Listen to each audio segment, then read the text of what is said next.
Salut tout le monde, salut les amis Peul, comment ça va? Yo yo yo! Salut Laurent, bah merci d'être là, aussi rapide et aussi... j'ai l'impression que t'es encore plus excité de moi que moi, pardon, à voir cette partie.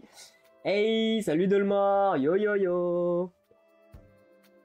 Bah ça me fait plaisir hein, de vous voir. Alors, il n'y a pas trop de lumière sur moi aujourd'hui parce que j'ai dû optimiser un peu les lumières pour le plateau de jeu parce que d'habitude moi j'ai mes deux LED qui me donnent un petit peu sur la tête et sur le plateau, mais vu le matos qu'il y a sur la table, ça faisait des reflets un peu... Vous avez trop de reflets sur l'écart sur le plateau et du coup j'ai dû les mettre vers le haut pour essayer d'optimiser au mieux le plateau. Alors, on se retrouve aujourd'hui pour une vidéo sur... Comme d'habitude, Lord of VL, mais c'est le chapitre 2, où on va enfin pouvoir commencer l'introduction du jeu. J'ai passé des vidéos, j'ai fait une vidéo où j'ai passé des heures à ranger le matériel. J'ai passé une autre vidéo où j'ai passé des heures à créer mes personnages. Et bah je pense qu'il est temps de commencer. Alors oui, classe la boîte, je te la montre. Hop, voilà. Voilà. Lord of VL, chapitre 1, la fureur du roi. Alors, nous on joue au chapitre 2, parce que le chapitre 1, ça ne va pas se dérouler exactement de la même façon que là, ici. Mais j'ai rassemblé toutes les boîtes pour faire une super game, je pense, où il y a tout le matos nécessaire pour jouer au chapitre 2. Et merci à Tite Piotte qui m'a suivi aussi il y a 15 minutes. J'étais en train de préparer mon live et j'ai vu le follow arriver hors ligne. Donc aussi merci à Tite Piotte d'avoir rejoint. Alors, j'espère que c'est pas trop sombre. J'ai essayé de faire au mieux. Comme je disais, j'ai passé 45 minutes à faire le setup. Je ne savais pas comment mettre mes personnages. Je ne savais pas quoi sacrifier à la caméra surtout. Mais j'ai réussi à bidouiller un petit peu. Et je vais essayer de vous montrer un maximum. Alors, la caméra vue du dessus, pour ce genre de jeu, c'est pas le plus simple. Pour les personnages, on va dire que ça va. Mais c'est vrai que pour les ennemis, vous n'allez pas vraiment les voir. Donc, ce que je peux faire, c'est que je peux les allonger comme ceci sur le plateau. Si ça peut vous aider. Ou sinon, voilà. Au pire, je les laisse allonger. Et quand c'est à leur tour de jouer, bah, je les lève, je les déplace et je les rallonge. Voilà, je sais pas. Hey, salut Keycord, salut. Et puis bah bonjour Tite Piotte et encore merci beaucoup d'être venu sur la chaîne. Merci beaucoup. Et bah écoutez, l'Ordre de Veyel, hein, qui est un jeu qui est devenu narratif avec un beau et gros livret comme ça de lecture. Et comme Paria Édition, donc les deux frères ne font pas les choses à moitié. Il y a aussi également accès sur leur site. Vous allez sur, si je me trompe pas, pariaedition.fr, vous avez le droit. En fait, tout le jeu, tout a été, comment on appelle ça déjà? Il y a du son et il y a des narrateurs qui vont nous lire. Donc comme ça, moi, je ne lis rien du tout. On va écouter ça ensemble. Alors, je me suis pas trop spoilé, sauf un petit peu. Pourquoi? Parce que normalement, vous lancez la page et on vous explique comment stuffer vos personnages, prenez tant d'argent pour les stuffer. Moi, j'ai préparé tout ça en avance et j'ai bien fait parce que ça m'a demandé énormément de temps de préparer tout ça. Mais du coup, je n'ai absolument pas du tout lu ce qu'il y avait. Je me suis juste basé sur ce qu'on m'a dit. David Rousseau, l'un des créateurs du jeu, m'a dit voilà, prépare tes personnages, ils ont 6 cristaux, stuff-les, va récupérer les objets, comme ça tu seras prêt pour la campagne. C'est ce que j'ai fait, donc je suis allé à la bonne page, j'ai fait la mise en place du plateau, des ennemis et de mes personnages, et on va découvrir ensemble la partie narrative, et désolé Fire Dino, et bonjour à toi, je vais devoir te spoiler un petit peu. Alors, ce n'est que la partie d'introduction, je pense que c'est plus une partie d'initiation qu'autre chose. Donc voilà, je rentre et je suis tout prêt pour tout. Ouais, de toute façon, je pense que tu as dû voir des vidéos là-dessus. Donc ça, c'est une 3e, 4e, 5e vidéo qu'il y a sur YouTube. Donc il n'y a pas de surprise pour certaines personnes. En tout cas, je compte sur vous pour m'aider dans les règles. Elles sont pas compliquées les règles, mais c'est le genre de jeu où j'ai peur de faire des oublis. D'accord? Et voilà. Désolé pour la vue ultra Regardez la taille que ça prend sur la table. Du coup, bien sûr, on s'en fout, tout ce qui est pioche et tout, je vous l'ai caché. J'ai essayé de vous montrer que l'essentiel du truc. Donc, voilà. Non, pas le 2. Ah, t'as même pas vu de vidéo sur le 2. Ok, bon bah parfait. Bah, encore une fois, ce n'est que la partie d'initiation. Donc, pas de panique. C'est pas trop grave si je te spoil un petit peu. Pour rappel, j'ai choisi 3 personnages. On m'a conseillé, j'ai posé la question sur le Facebook, on m'a dit de commencer avec 3 personnages, c'est bien.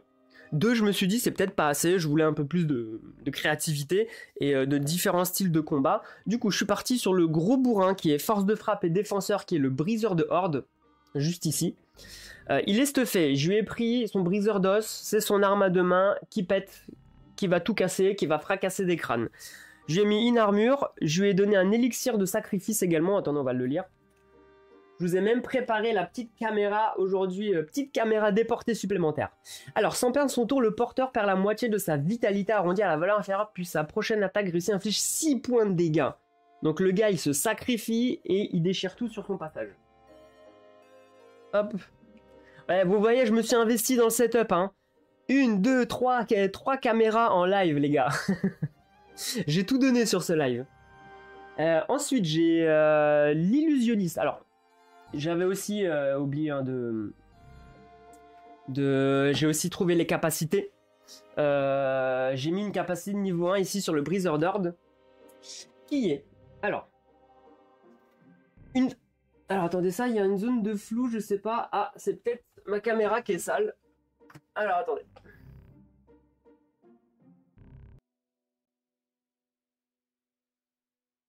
Je ne sais pas, il y a une petite zone ici de flou. Non, ça doit être la mise au point, c'est pas trop grave. Alors, 4 de force, de toute façon les prérequis j'avais vérifié. Alors, une fois par combat, au prix d'un jet de force supérieur ou égal à 9, le héros inflige les dégâts de son arme plus 5. C'est fort, bon après ça coûte quand même 3 d'endurance. Puis si le combat n'est pas terminé, le héros subit 4 points de dégâts. Ok, en fait il faut que j'arrive à l'achever avec cette attaque pour pas me prendre, trop de dégâts. Je n'ai pas lu volontairement les capacités de niveau 7 du personnage, parce que pour le rappel, on commence au niveau 5. Donc ils sont déjà EP, je les ai déjà stuffés, j'aurais déjà mis leurs compétences et tout et tout. Et le retour de la caméra déportée, exactement. C'est vrai que j'en avais plus trop l'utilité, parce que je faisais des plus gros zooms. Mais là, je me suis dit, vas-y, je vais la ressortir, j'en ai une, j'avais complètement oublié que je l'utilisais, donc le retour de la caméra déportée.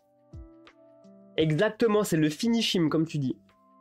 Ensuite, scénario qui m'impose de prendre l'illusionniste. Ça me va parce que c'est un personnage de toute façon que je voulais jouer, qui m'intéresse énormément. Elle a son armure, elle a des gants gants d'avidité, pardon. Et en fait, elle inflige 5 points de dégâts, et en plus, ça rend une endurance au porteur. C'est cool. Franchement, c'est très très fort, je trouve. C'est pas mal. Arme à deux mains, elle a une petite rune qui lui permet également d'avoir une portée de plus 1, parce que je rappelle dans le jeu, les attaques à distance on peut attaquer jusqu'à 6 cases. Grâce à la rune de précision, je peux attaquer jusqu'à 7 cases, et en plus ça m'a permis d'augmenter une caractéristique au choix de 1. Voilà. Qu'est-ce que je lui ai mis en capacité spéciale? Hop. Lumière aveuglante. Alors comme elle attaque à distance, au prix d'un jet donc d'intelligence supérieure ou égale à 8, le héros inflige X points de dégâts à 2 ennemis adjacents. Ah oui, ok. Ok, je dépense un certain nombre d'endurance et j'inflige X points de dégâts à 2 ennemis adjacents, puis il applique un malus de X à tous leurs jets d'attaque jusqu'à ce qu'ils échouent une attaque. C'est fort, c'est pas mal. Par contre, ça, je vais devoir aller chercher, je pense, un jeton spécial. Je sais pas c'est lequel. Mais pour ça, les frérots m'ont envoyé ça. Et ça, c'est cool.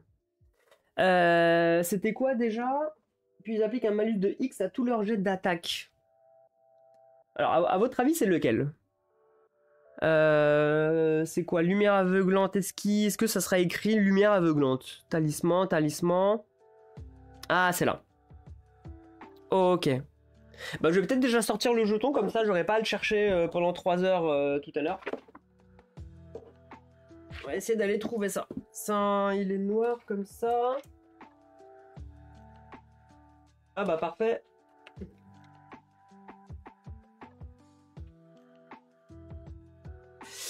Juste ici, je les récupère et je les place, on va dire, en dessous de la carte. Je les place, voilà, ils sont ici au cas où pour pas que j'oublie de les utiliser. Ouais, très pratique, très pratique, hein.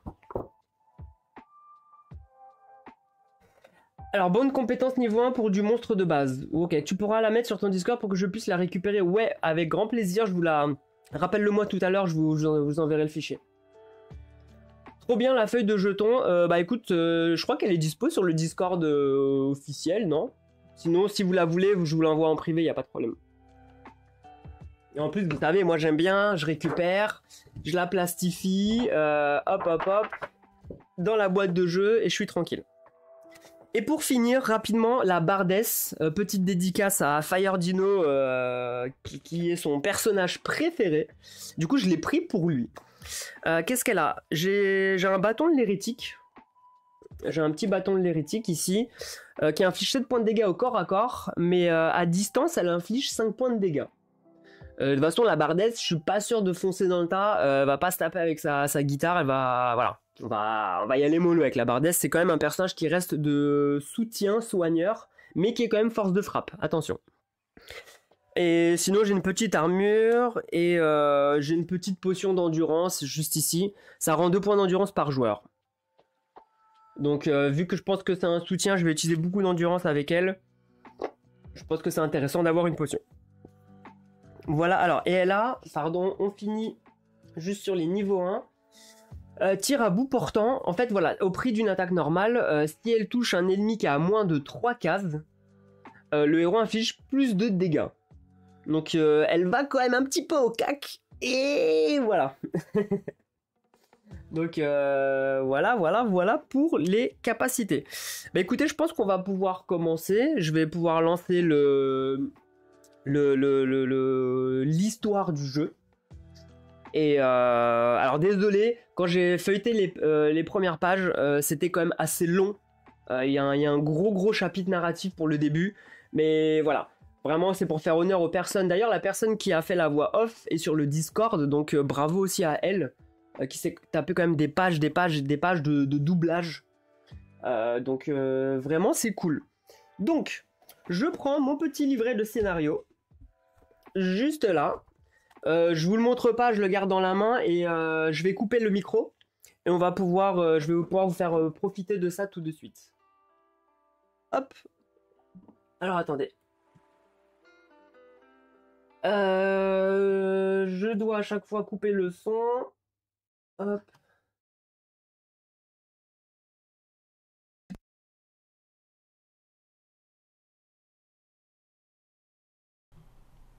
Au cœur de la crypte d'Illus, dans ces dédales de couloirs changeants et viciés, une poignée de soldats, accompagnés d'un éclaireur aguerri, pistaient les héros de l'ordre, en suivant avec vigueur le vacarme du fer qui s'entrechoque.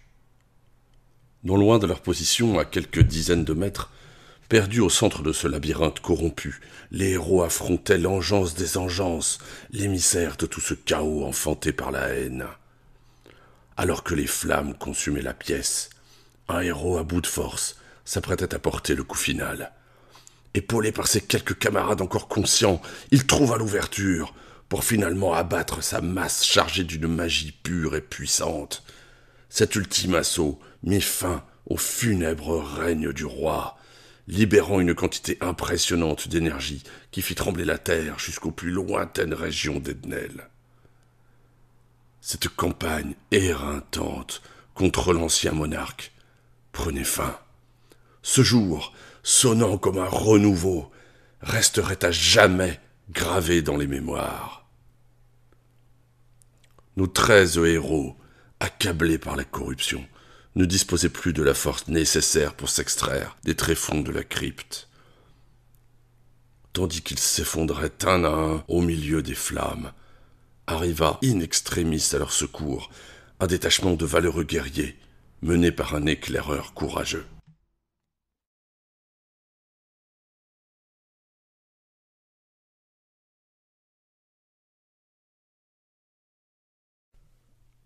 2 semaines ont passé depuis l'affrontement contre le roi et sa horde d'engeance.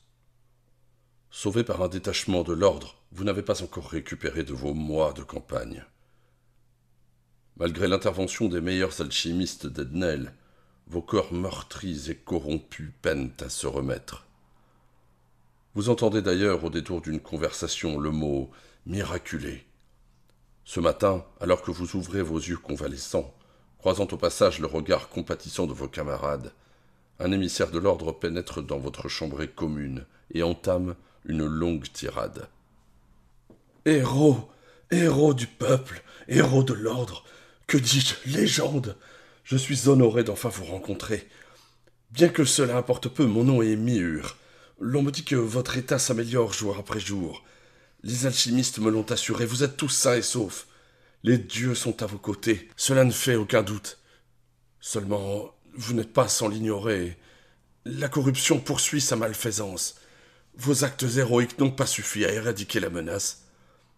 Mon humble personne, le brave peuple d'Ednel ainsi que l'ordre vous doivent leur existence. Tous reconnaissent et chantent déjà vos louanges. Vous avez fait preuve d'une abnégation sans égale et montré à plusieurs reprises que vous aviez le cœur pur. Tous comprendront si vous refusez à nouveau de faire front. Pardonnez mes détours et mon hésitation, je n'ose formuler ma demande. Héros, Ednel a encore besoin de vous. La menace s'étend à un rythme alarmant et nous ne pouvons la contenir sans vous. Avez-vous encore la force de faire face à la corruption ? Alors, écoutez, voilà. Là, il y a mon premier choix qui se propose à moi. Alors, j'ai le choix entre soit de refuser son offre et reprendre le cours de ma vie. Mais ça, je pense que ça veut dire ranger le plateau, ranger la boîte et aller jouer à un autre jeu. Ou j'accepte de combattre à nouveau. Bien sûr, on va accepter de combattre à nouveau, voyons. Donc, on passe au suivant. C'est parti. Vous pensiez ne jamais ressortir de cette crypte. Certains d'entre vous ont succombé, à de multiples reprises, mais jamais vous n'avez abandonné. Vous le savez, votre histoire ne s'arrête pas là. D'un commun accord avec vos frères d'armes, vous acceptez de prolonger votre combat. Vous sentez le soulagement sur le visage de votre interlocuteur, alors qu'il s'incline devant vous. Aucun mot ne vous ferait honneur, héros. Je vais de ce pas annoncer la nouvelle à mes supérieurs. Et bonjour Sky Lotus de YouTube, salut. À la suite du départ de l'émissaire, et encore convalescent, vous profitez de ces quelques heures pour vous rendre présentable. De nouveaux vêtements, du nécessaire de toilette, ainsi qu'un copieux repas sont mis à votre disposition.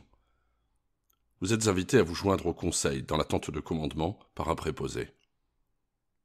En traversant la place forte, vous réalisez l'ampleur qu'a pris le campement. Celui-ci, maintenant fortifié, accueille des centaines de recrues de tous bords qui vous saluent allègrement durant votre traversée. Pour la première fois depuis votre réveil, vous vous retrouvez au contact des soldats de l'ordre, et les hommages que vous recevez vous font réaliser que votre statut de héros n'est pas usurpé. Vous appréciez humblement ce témoignage de gratitude, et vous êtes heureux de voir que votre légende anime et motive à présent les nouvelles recrues de l'ordre. Vous pénétrez enfin dans une tente à l'intérieur de laquelle se trouve une table ovale d'envergure. Alors qu'un valet vous guide vers vos sièges respectifs, vous échangez des regards avec des représentants de l'ordre, ainsi qu'avec un groupe de personnages hétéroclites. Le maître de séance s'apprête à prendre la parole. « Bonjour, héros, et une fois encore merci. Merci de mener à nouveau ce combat. Avant de faire les présentations, je me dois de vous rappeler que ce qui se dira en ces lieux est strictement confidentiel, et que chacun, en s'asseyant à cette table, accepte de ne pas divulguer les informations que nous allons vous révéler aujourd'hui, afin d'éviter tout mouvement de panique de la population. Débutons. Votre assaut de la crypte d'Illus a été un succès. Le roi défait, la nature a repris ses droits, et les engeances qui y siégeaient ont disparu lentement. Mais le temps de la prudence touche à sa fin. L'heure n'est plus au mensonge ou à la minimisation. Vous avez affronté une coalition des 3 premiers saints martyrs, à la tête de laquelle se trouvait Beltram Ulraïs. Il semblerait, selon nos érudits, que notre rituel soit imparfait, instable, dirons-nous. Olimar, mon cher ami, puisque je sais que vous prenez cette affaire particulièrement à cœur, au nom de l'ordre, je tiens à m'excuser. La manière dont nous avons restreint votre accès à ces informations est inacceptable, et soyez assurés que cela ne se reproduira plus. L'heure n'est plus à la contenance ou à la politique. Vous l'avez vu, nous préparons en ce moment même une action militaire d'envergure pour endiguer une nouvelle menace. Nos éclaireurs, dispersés aux quatre coins d'Adnel, rapportent la présence d'anomalies semblables à celles que nous avons observées dans la crypte. Il y a fort à parier que les Saint-Martyrs restants soient à l'origine de ces troubles. Nous nous apprêtons donc à envoyer plusieurs détachements sur place. Cependant, l'intervention préventive d'un groupuscule de héros entraînés éviterait de nombreux mouvements de panique. Mais surtout, cela permettrait une intervention bien plus rapide, car nos prévisions les plus optimistes tablent sur une dizaine de jours minimum avant la mise en mouvement de nos troupes. Avant de rentrer plus avant dans les détails, permettez-moi de présenter à l'Assemblée les nouveaux héros qui vont rejoindre nos rangs. Sachez que nos recruteurs les ont sélectionnés avec une extrême minutie, et que chacun d'entre eux a été soumis à des tests rigoureux. J'espère que vous saurez mesurer leur valeur, afin d'utiliser leurs compétences à bon escient. Le maître de séance passe scrupuleusement en revue chacune des 11 nouvelles recrues autour de la table. Leurs compétences et expertises dévoilées, il reprend. Bien, maintenant que les présentations sont faites, nous pouvons continuer. Certains parmi vous, ceux ayant combattu dans la crypte, ont demandé à ce que leur équipement leur soit restitué. Nous ne pouvons malheureusement pas répondre favorablement à cette requête, car vos armes et armures ont été souillées par la corruption. Les étudier, en revanche, nous permettra d'approfondir nos connaissances. Bien évidemment, l'ordre répondra à vos besoins, en vous fournissant de nouveaux équipements. Maintenant, passons aux récents troubles que subit Adnel. Nous avons découvert la présence de 4 foyers de corruption distincts dans la région. Le foyer le plus récent et le plus proche se trouve à Orcal. L'université, attaquée par une force magique d'une extrême puissance, est sous scellé depuis hier. Je ne parle pas ici de magie liée à la corruption, mais d'une autre forme de magie, inconnue de nos érudits. Les gardes bloquent l'accès à l'université et gardent la situation sous contrôle en attendant notre intervention. Professeur Wenagan, vous êtes la représentante d'Orcal et nous comptons sur vous pour partager vos connaissances avec le reste de l'initiative. Le deuxième foyer se trouve non loin d'ici, au cœur de la forêt de Sylve. Pour la première fois, le noble peuple Sylvom a fait quérir notre aide, en la personne de Neertu Esvom. D'après son récit, son peuple fait face à une menace sans précédent qui ronge et corrompt la forêt. Les événements décrits coïncident avec notre expérience aux abords de la crypte. Nous avons accepté sa requête. Nous enchaînons avec le troisième foyer, le temple des 10, au nord-est de notre position. Ici, nous manquons de certitude. Nous sommes dans l'attente d'un détachement de guérisseurs depuis plusieurs jours. Nos derniers rapports mentionnent une activité anormale dans la région. Au vu de la distance, nous séparons du temple, et en prenant en compte la disposition des autres foyers, nous penchons donc pour un problème de Saint-Martyr. Pour finir, le quatrième et ultime foyer se trouve dans la vallée de Sirtal, dans les montagnes, au nord d'Etnel. Les rapports et les témoignages qui nous parviennent sont inquiétants, et ne laissent aucune place au doute. Une vaste majorité de la faune semble succomber à la corruption, et de nombreuses disparitions inquiétantes sont survenues ces derniers jours. Avant de conclure et de passer aux prises de décision, je souhaite insister sur un point. Ces attaques ne sont pas anodines, elles ne sont pas le fruit du hasard, elles sont coordonnées. En l'espace de quelques semaines seulement, les 4 coins d'Ednel ont été pris d'assaut. La crypte au sud, la forêt à l'est, Orcal à l'ouest, les montagnes au nord, et bien entendu, le temple au cœur de notre région. Une tactique simple, mais efficace, diviser pour affaiblir. L'ennemi a l'avantage de la surprise, et le temps va jouer contre nous.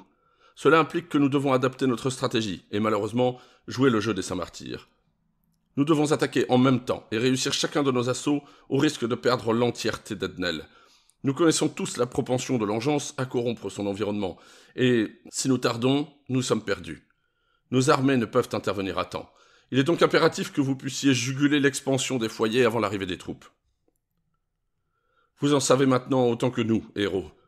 Libre à vous de planifier vos expéditions, mais n'oubliez pas que chaque heure, chaque minute compte.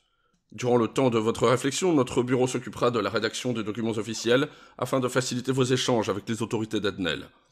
La séance est levée. L'allocution terminée, vous profitez de l'instant pour établir un contact avec les héros que vous ne connaissez pas et poser les bases de votre nouvelle collaboration.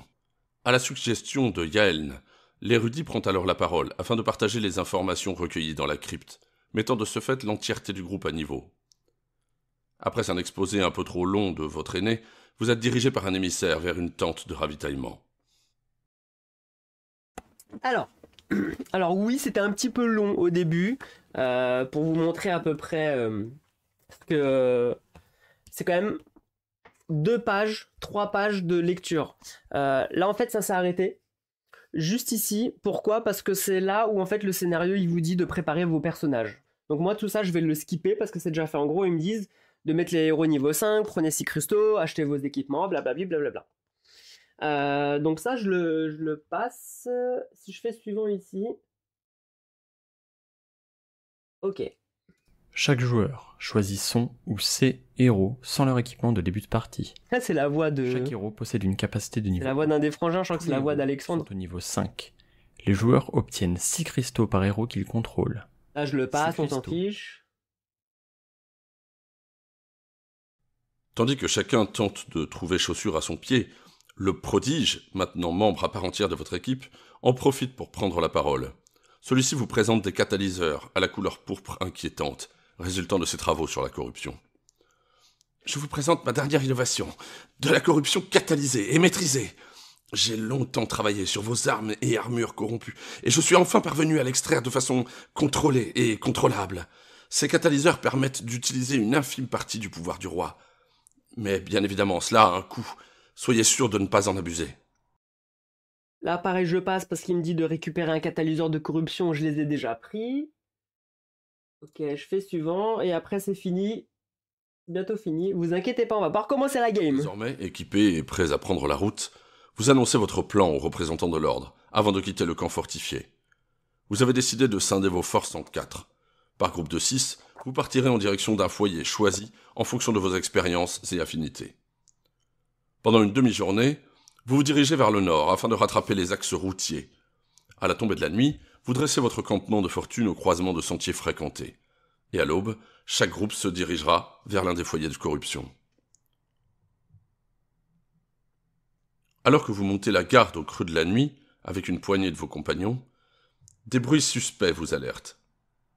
Des silhouettes semblent se mouvoir dans la pénombre, non loin de votre camp.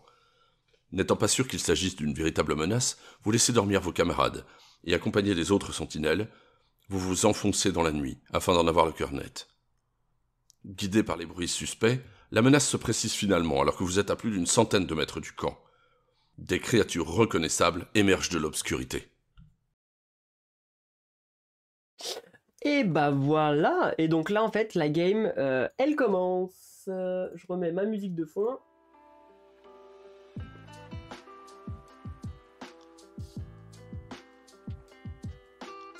Et c'est parti. Donc, en fait, on est dans notre petit campement ici, là, tranquillou. On est, les 3 personnages sont placés. Alors, je vais voir si je les replace différemment ou pas, je sais pas.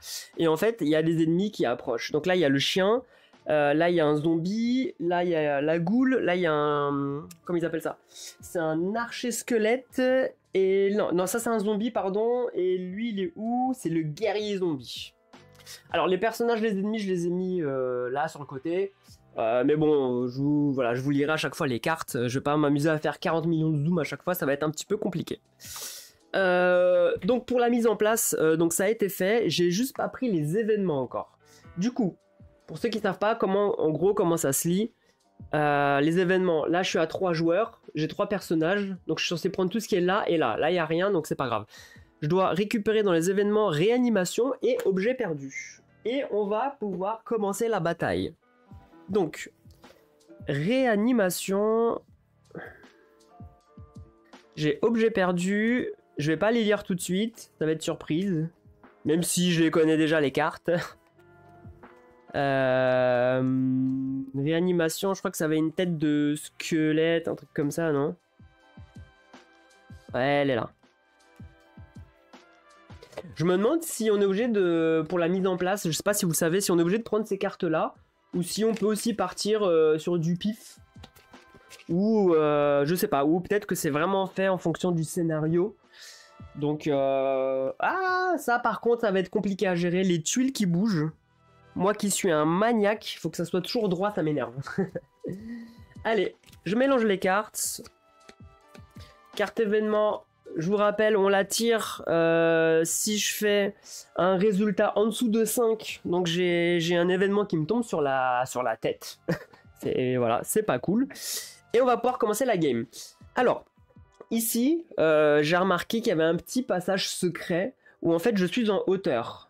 Donc je vais pouvoir prendre un personnage, peut-être passer par là et essayer de les prendre en tenaille par derrière. En plus, étant en hauteur, il me semble que je peux attaquer un petit peu plus loin si je dis pas de bêtises. Alors attendez, parce que j'ai mon paravent, je sais pas si vous le voyez. Non, ça se voit pas. Le paravent du maître du donjon qui est en haut, et c'est juste pour vérifier les hauteurs. Alors, mais peut-être que vous pourrez me le dire. Peut-être que vous pourrez me le dire. Les élévations. Ah, voilà. Si vous trouvez en hauteur et que vous visez une cible se trouvant sur un plan inférieur, en fait, vous avez +1 en portée. Ok, c'est parfait.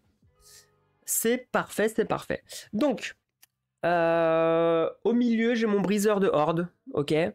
Là, j'ai mon illusionniste. Et là, j'ai ma bardesse. Ma bardesse, je pense que je vais la laisser. Elle va suivre le briseur d'ordre. Elle va essayer de le suivre, mais de pas de trop près, parce que si lui, sa corruption, elle pète, tout le monde va prendre de la corruption et des dégâts. Parce que je rappelle, la nouveauté donc, du chapitre 2, c'est que vous avez ici... attendez, je vous montre celle-là. Hop, une piste de corruption. La corruption, c'est les ennemis qui vous les infligent. Cette corruption va monter, ok, au fur et à mesure de la partie. Et en gros, alors attendez, là je crois qu'on commence à 0 de concentration, je crois, je ne sais plus. Pour la mise en place, je me souviens plus, je crois que c'est 0 de concentration et 0, hein. Alors, +1 de portée pour les attaques à distance seulement, oui, quand t'es en hauteur. Quand t'es en hauteur sur des plans différents, oui, t'as +1 en distance. Bah, t'es un petit peu plus haut, tu vises un petit peu plus loin, du coup, ça va. C'est déjà pas mal. Et qu'est-ce que je disais? La corruption, juste pour pas dire de bêtises, je regarde sur le paravent. Alors, lorsqu'un joueur effectue un jet d'attaque ou de capacité, si la valeur de son dé est strictement inférieure à son niveau de corruption, la corruption disparaît du héros, et en fait elle pète, la corruption, donc ça retombe ici à 0. Mais j'inflige corruption 2 à tout le monde autour de moi, donc mes alliés, mais j'inflige aussi 2 dégâts à tout le monde, donc ça peut faire aussi un dégât de zone en pétant la corruption, donc il faut juste que je m'assure de ne pas avoir trop d'alliés trop proches. À tous les joueurs, mais est-ce que ça inflige... Alors, est-ce que ça inflige les dégâts aux ennemis aussi ou pas? La corruption disparaît, ok. Il inflige alors corruption 2 et 2 points de dégâts, ignorant la réduction de dégâts à tous les joueurs à moins de 4 cases. Par contre, est-ce que ça marche sur les ennemis? Ouais, je vais créer une illusion, je pense, dès le début, ça c'est clair. Ça c'est clair, ça c'est clair. Mais juste, est-ce que vous pouvez me dire, parce que là c'est pas écrit dans le livre, est-ce que les dégâts de corruption s'appliquent aussi aux monstres? Je pense que ça serait cool, non?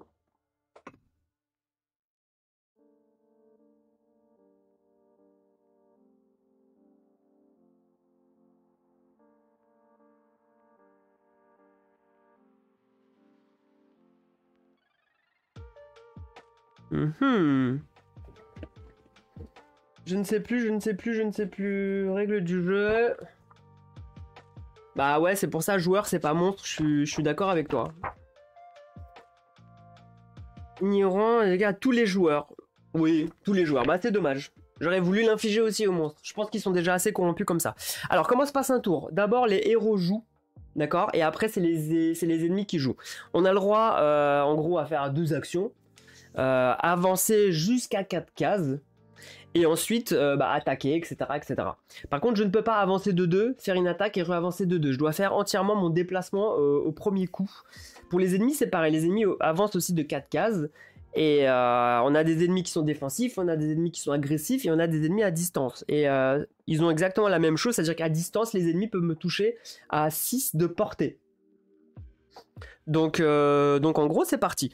Alors je pense que ça va être assez simple. Je vais tout de suite jouer le briseur de horde, parce que de toute façon il doit avancer de 4 cases.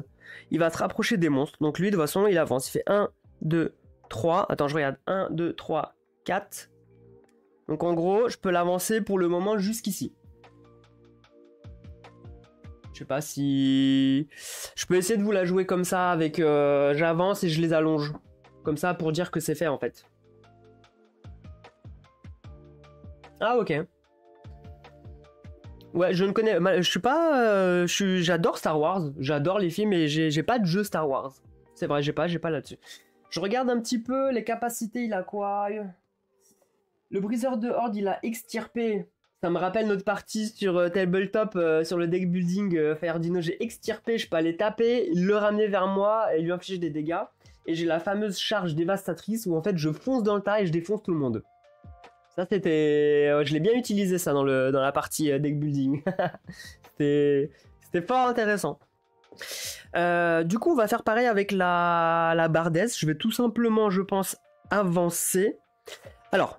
1, 2, 3, 4. Et en fait, j'ai envie de voir si je peux l'attaquer à distance déjà. 1, 2, 3. Alors. Je fais 1, 2, 3, 4. 1, 2, 3, 4, 5, 6. A priori, si j'avance, je me mets 1, 2, 3, 4 ici. Je suis bien en ligne de vue. 1, 2, 3, 4, 5, 6 pour l'attaquer. Alors, ma question. Est-ce que ça, c'est un obstacle ? Parce que je n'ai pas vraiment vu ça dans les règles. C'est des petits buissons. Mais est-ce que les buissons m'empêchent d'avoir une ligne de vue? C'est la question que je me posais. Je regarde un petit peu dans les règles. Déplacement interdit, les portées... Un obstacle? Alors oui, c'est un obstacle ou oui, je peux l'attaquer.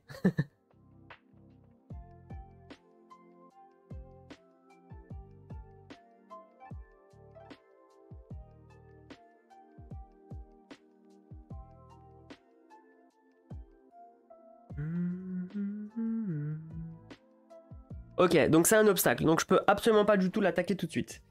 Ok, alors attends, si je le mets là, si je repars, j'étais où? Elle était ici. Ouais, peu importe. Sinon, je vais essayer de me placer un peu... Non, mais non. 1, 2, 3, 4. Je vais rester là. Ou peut-être pas. Peut-être pas, peut-être pas, peut-être pas. 1, 2, 3, 4. Je vais me mettre ici. On sait jamais. Hop, c'est joué, c'est joué. Elle peut... Alors, je regarde juste, elle peut soigner, elle peut infliger des dégâts, elle peut rendre un endurance aux alliés, ok. Ok, c'est pas important pour le moment. Alors, l'illusionniste, du coup, je pense que je vais la faire passer par derrière. Donc, je vais faire 1, 2, 3, 4, juste ici. Et je pense que je vais invoquer une illusion pour m'aider. Donc... L'illusionniste, illusion tangible. Alors, faut réussir, parce que là je vais dépenser 4 d'endurance et au prix d'un jet d'intelligence supérieure ou égal à 17, sachant que je suis... ouais, c'est pas facile.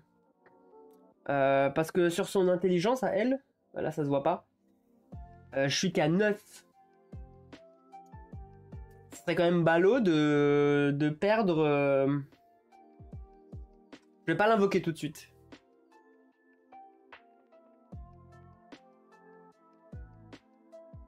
Alors, faut pas que j'oublie. Ça, il faut que vous me le rappeliez aussi. C'est qu'à chaque fois que j'ai le briseur de horde ou la bardesse qui utilise une compétence avec de l'endurance, j'ai l'illusionniste qui gagne des jetons énergie. Et d'ailleurs, les jetons énergie, je sais pas à quoi ils ressemblent. Est-ce que c'est marqué là-dedans? Les jetons énergie.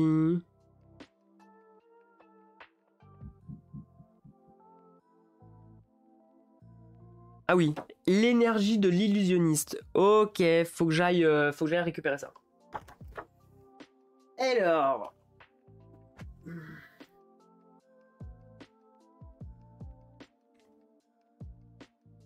Ok, 1, 2, 3. Il n'y en a que 3. Il n'y a que 3 jetons, je vérifie. Alors. Ah oui, il n'y a que 3 jetons, mais ils sont recto verso pour mettre plus d'énergie. Ok. Donc elle, en fait, voilà, elle récupère de l'énergie qu'elle va pouvoir aussi dépenser en plus de son endurance pour utiliser des capacités. Donc ça, c'est cool. Oui, sur un jet de plus 8, ça va. Après, je peux avancer un petit peu. Et je le ferai popper plus tard, c'est pas grave. Lui va avancer, je l'attaque à distance. Et on verra plus tard. Et au pire, si je jette... Parce que n'oubliez pas que la concentration, si je me foire sur n'importe quel jet de dés, je foire une attaque ou une capacité, j'augmente de 1 de concentration. Et en dépensant un jeton de concentration, ça me permet de rajouter plus 4 à la valeur de mon dé sur une attaque. Donc voilà. Alors, ils sont joués. Donc... Je vais mettre ça ici de côté également. C'est au tour des ennemis de jouer. Alors je crois pas qu'il y a d'ordre d'ennemis. Alors je vais les relever pour dire que ils ont fait... Putain, les tuiles. Ça va. On peut pas les scotcher les tuiles. Alors lui il va avancer de 4, il va se rapprocher du personnage le plus proche. Donc 1, 2, 3, 4, 5, 6. 1, 2, 3, 4, 5. Ok, il va faire 1, 2, 3, 4. Le zombie, on va regarder une fois ensemble au début ce qu'il fait. Alors, le zombie, il a une attaque 3, une défense de 3, voilà, il est pas très très fort, il inflige 3 points de dégâts. Bon. Si le zombie est tué par une attaque au corps à corps, l'attaquant subit 3 de dégâts. Ah ouais, lui il explose, il pète, il pue en fait. Ok. Donc lui, il va falloir que je l'achève peut-être avec la bardesse. Ce serait quand même beaucoup plus intéressant que d'envoyer mon briseur d'ordre qui se prendrait en plus 3 de dégâts. Mais après, il a 8 de vitalité, ça va. Et en plus, ça ignore les réductions de dégâts, donc c'est pas cool. Ensuite, on va jouer l'archer. 1, 2, 3, 4. 1, 2, 3, 4. Hop. 1, 2, 3, 4. 1, 2, 3, 4. Tout simplement, ça avance, le premier tour est fini. Ouais, que à distance, comme tu dis. Ensuite, du coup, le briseur de horde, il a combien de vitalité? Il fait 4... Alors, le briseur d'os, son arme, il attaque, elle passe, je lui fais 7 points de dégâts, il clame, il explose le zombie. Donc, je vais peut-être pas utiliser lui pour tuer le zombie. Donc, je vais peut-être commencer avec la bardesse qui arrive à faire 5 points de dégâts à distance. Et le zombie, on a dit qu'il avait combien? Il a 4 de vie. Donc, je vais commencer avec tout simplement la bardesse. Premier lancer. Donc, j'ai en intelligence, j'ai 7. 7. Ah, merde! J'avais fait quoi? 1, 2, 3, 4. Alors, j'ai 10 plus 7, donc moi, je fais un score de 17. 17 en attaque. Le zombie, il a 3 de défense. Donc 3 plus 5. Je suis large. Donc, j'inflige avec le bâton de l'hérétique. J'inflige 5 points de dégâts à distance. Donc, le zombie, je vous montre. Il a pas de défense. Il a rien du tout. Et du coup, il clams. Il perd ses 4 points de vie et il meurt. Par contre, je vais les... Faut pas que je les retire. Faut pas que je les retire tout de suite. Pourquoi? Parce que y a la carte des réanimations qui leur dit qu'ils renaissent. Donc je vais juste retirer son personnage. Et je vais essayer de me souvenir en fait qu'il était ici. Et ça, je vais le mettre ici. Mais voilà, il est par terre. Le zombie est par terre. Le chien, il a... En fait, il inflige 8 points de dégâts. C'est pour ça que je vais essayer de le taper un maximum à distance. Parce qu'effectivement, il fait hyper mal. Ce que je vais regarder aussi, on va regarder les illusions de mon personnage, voir lesquelles est la plus intéressante. Alors, on a la nourricière. Inflige 4 points de dégâts ou soigne un allié de 2 sans effectuer de jet. Ça, c'est une soigneuse. C'est cool. Ensuite, j'ai le guerrier. Inflige 6 points de dégâts. Il a combien? Le chien corrompu, il a que 3 points de vie, donc en fait, je peux le one-shot. J'ai même pas besoin de balancer d'invocation, je peux le one-shot, je pense. Et je peux invoquer, sinon, la sorcière, qui inflige 5 points de dégâts, et poison 2. Ah, j'aime bien poison. Ah ouais, il t'a tué. Ok. La sorcière, elle est pas mal, j'aime bien. Elle fait quand même 5 points de dégâts, parce que l'autre, il fait 6 points de dégâts. Mais c'est tout. Mais il a 7 de vie, c'est un guerrier, il a un bouclier. Ouais, je vais voir après. Mais du coup, je vais avancer avec elle. Je vais faire 1, 2, 3, 4. Et là, a priori, il est bien dans ma ligne de vue. Hop, je vais pouvoir attaquer je vais pouvoir l'attaquer. Alors, déjà, alors, en gros, j'ai 6, 7, j'ai 8 de portée. Plus 1 grâce à ma rune, et plus 1 parce que je suis en hauteur. Donc, ça va le faire. Alors, ce que je vais faire, c'est que, parce que mes dés, là, je les balance, j'ai peur que ça tombe trop dans le plateau. Je vais lancer mon dé là-dedans. Eh ben non, regardez. Voyons. Hop. Je fais 11. 11... 11... Alors, elle est où? Elle attaque avec son intelligence, donc 11 plus 9, je fais 20.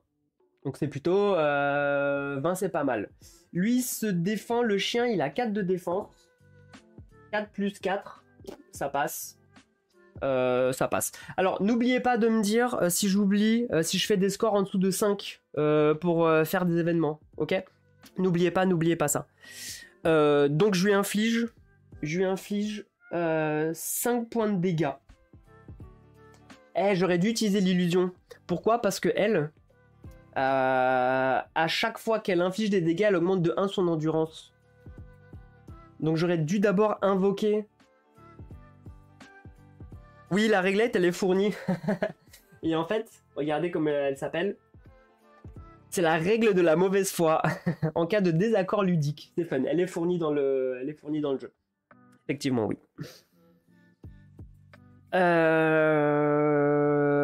C'est pas grave. J'ai oublié pour l'illusion, mais c'est pas grave. C'est pas trop grave. En tout cas, je le dépop. Pourquoi? Parce qu'il a fait 8. J'ai fait je sais plus combien. J'ai fait 20. Et j'ai infligé 5 points de dégâts. 5 points de dégâts et il en avait que 3. Donc lui, il est mort. Alors à chaque fois quand vous tuez un ennemi, il y a votre endurance qui augmente de 1 pour des ennemis faibles. Sauf que je suis en maximum sur mon endurance. On est d'accord, je ne peux pas dépasser sur mon plateau l'endurance qui est à mon endurance max. On est d'accord, hein. Le chien, il est mort. Il me reste... à jouer avec le briseur de horde. 1, 2, 3, 4. Alors là, par contre... 1, 2, 3... le squelette, il va me casser un peu les bonbons parce que le squelette qui est juste ici... Vous savez quoi? Je vais vous les mettre comme ça. Hop. Comme ça, vous voyez. Ouais, que endurance de base, pas plus. Ok, très bien. Le squelette, il a une portée de 6. 1, 2, 3, 4, 5, 6. Donc en fait, lui, quoi qu'il arrive, je vais m'avancer, il va m'attaquer. Quoi qu'il arrive, il va m'attaquer au prochain tour. Donc c'est pas grave, je vais quand même m'approcher. Lui, il va faire combien? 1, 2, 3. Alors, 1, 2, 3, 4. Donc lui, il va s'arrêter là, la goule. Donc je vais pas prendre de risque, je vais faire 1, 2, 3. Je vais même faire ça. Parce qu'après, il y a eux tous là, ils vont foncer sur moi. Ouais. Je vous les remets comme ça. Vraiment, je vais essayer de jouer comme ça. En me trompant pas sur les tuiles, comme ça vous voyez les personnages. Vraiment, je vais essayer de faire ça pour vous. Je pense que ça sera le plus simple. Ok, mon briseur d'ordre, il fait pas d'attaque à distance. Il peut pas balancer son... C'est pas un briseur d'os boomerang. Malheureusement, non. Non. Par contre, qu'est-ce qu'il a ici? C'est vrai qu'il y a sa carte de corruption. Au prix d'un jet supérieur ou égal à son niveau, que le héros inflige les dégâts de son arme à un ennemi adjacent, puis il déplace tous les ennemis situés. Ah ouais, à 3 cases, au moins de 2 cases. En fait, il tape, il éjecte tous les ennemis, c'est quand même fort. Mais pour ça, il faut augmenter sa corruption ici de 4. Ok. Mon tour est fini. Je vais faire jouer du coup l'archer. 1, 2, 3, 4, 5, 6. Alors, comment se jouent les archers? Je regarde vite fait. Alors, si un joueur est à portée d'attaque avant son déplacement, le monstre attaque puis s'éloigne le plus loin possible. C'est-à-dire que lui, il va avancer. En fait, il est déjà à la bonne distance, donc il va me tirer dessus, puis il va reculer de 4, l'enflure. Si aucun joueur n'est à portée d'attaque avant son déplacement, il se rapproche de sa cible. Ah, puis attaque si possible. En fait, alors désolé, je vais faire un petit rollback. Je vais me reculer de 1. Parce que j'avais pas lu jusqu'au bout la carte. Il fait 1, 2, 3, 4, 5, 6. Comme ça, il est obligé d'avancer de 1, m'attaquer, et il va pas pouvoir reculer après. Donc en fait, il va faire 1. Et 1, 2, 3, 4, 5, 6. Et là, il va m'attaquer. Si ça va pour vous, J'avais pas vu que qu'une fois qu'il se déplace, bah après il peut pas reculer après son attaque. C'est vrai que c'est une règle. C'est mon premier tour de jeu, soyez indulgents. J'ai fait un petit rollback. Alors, il m'attaque. Où est mon dé? Où est mon dé? J'ai perdu mon dé, il est ici. Alors, Alors, je regarde les actions. Qui en fait lance en premier? Je crois que c'est moi. Alors, les actions, quand c'est le tour du monstre, le joueur effectue un jet de défense. Ouais, d'abord, c'est moi qui fais une défense. Donc, le briseur d'ordre. En défense, j'ai 4. 4 plus 3, j'ai 7. C'est plutôt pas mal. Donc, je fais 7 plus... Alors, 7 plus 8. Donc, je suis à 15. Je suis à 15 et l'archer squelette, il a une attaque de 6. Oh. 6. Ouais, 17. Ouah. Il me touche. Très bien. Il m'enlève du coup... Il inflige 4 points de dégâts. Alors, mon briseur d'ordre, il a 8, mais j'ai une réduction de dégâts de 2. Donc en fait, il va m'infliger que 2 points de dégâts. Ça va. Tout va bien. Lui, il a joué. Lui, il va avancer de 4. 1, 2, 3, 4. Lui, il va avancer de 4. 1, 2, 3 et 4. Ok. Tour fini. Alors lui, c'est une carte avec un... Je sais pas si on le verra ici. Il a un bouclier. Et en gros, c'est un défenseur. C'est-à-dire qu'il va toujours se placer devant les autres ennemis pour les protéger. C'est-à-dire que je vais pas pouvoir les attaquer à distance s'il se met devant eux, etc., etc.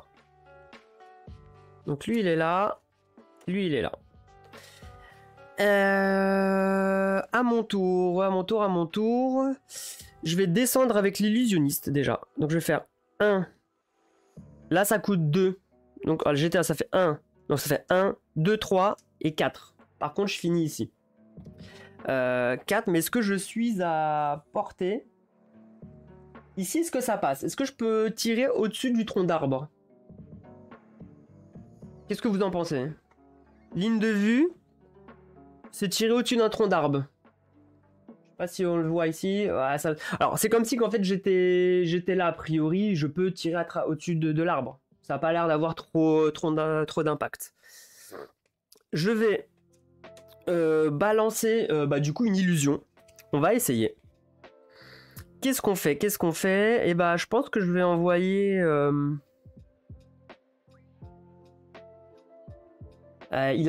alors lui, il a quand même 2 points de défense. 2 points de défense, il a 6 de vie. Le guerrier, si je l'invoque... Alors, je ne sais pas. Alors, le buisson, non, mais l'arbre, oui. Bah, le buisson... Non, mais je suis d'accord, pourquoi? Parce que regardez, la case ici, elle se ferme pas, en fait. Elle se clôture pas. Alors qu'au niveau des trucs, c'est vraiment des cases, et en fait, je peux les traverser. Donc, j'imagine que c'est pas une... je peux les traverser. Donc, je pense que ça passe.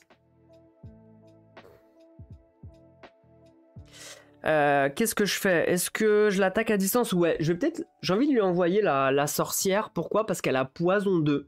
Et ça, j'aime bien, ça va... Et poison, ça prend pas en compte les réductions de dégâts. Si je me trompe pas, c'est du dégât brut. Inflige ses dégâts au début du tour, la cible disparaît à la fin du combat ou à la mort. Est-ce que vous êtes d'accord avec moi? Le poison, les réductions de dégâts, ça compte pas. Ouais, c'est du poison, c'est du pur, c'est pas un bouclier en fait. Allez, on va tenter une invocation de la sorcière. Pour ça, je dois dépenser l'illusion tangible. 4 d'endurance, je suis à 6, donc je passe à 2. Et je tente un jet. Je dois faire 17. Alors, je fais 11.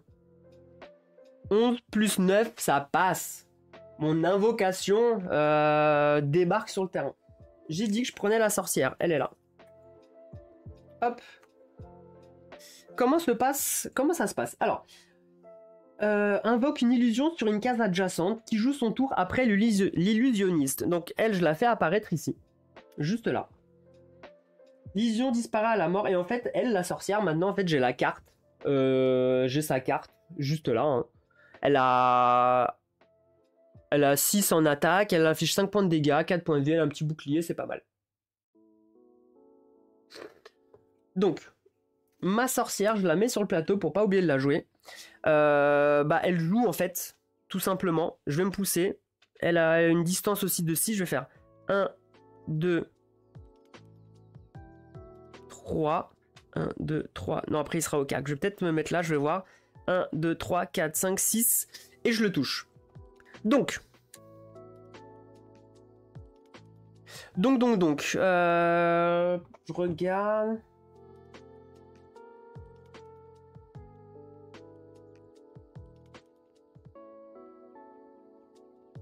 Regarde, c'est quoi sa deuxième? Alors, coup pour 2 jetons d'énergie. À tout moment, l'illusionniste récupère 1 d'endurance. Ok, bah elle fait son attaque. Hein, c'est parti. Hein. Elle a 6. 6. Le défenseur, il a 4 de def, donc on voit. Je vais le jouer là. Hein. Ouais, 16 plus 6, on est large. 16 plus 6, ça fait 22. 22, l'autre il se défend avec 4. Oh, 20, 22 à 20, bon. Ça passe. Alors j'inflige 5 points de dégâts. Donc il a 6. Par contre, il a 2 de bouclier. Donc en gros, je lui inflige 4 points de dégâts. Et il lui reste, je mets un petit dé, hein, j'ai récupéré des dés, il lui reste 2. Ok. Ensuite... La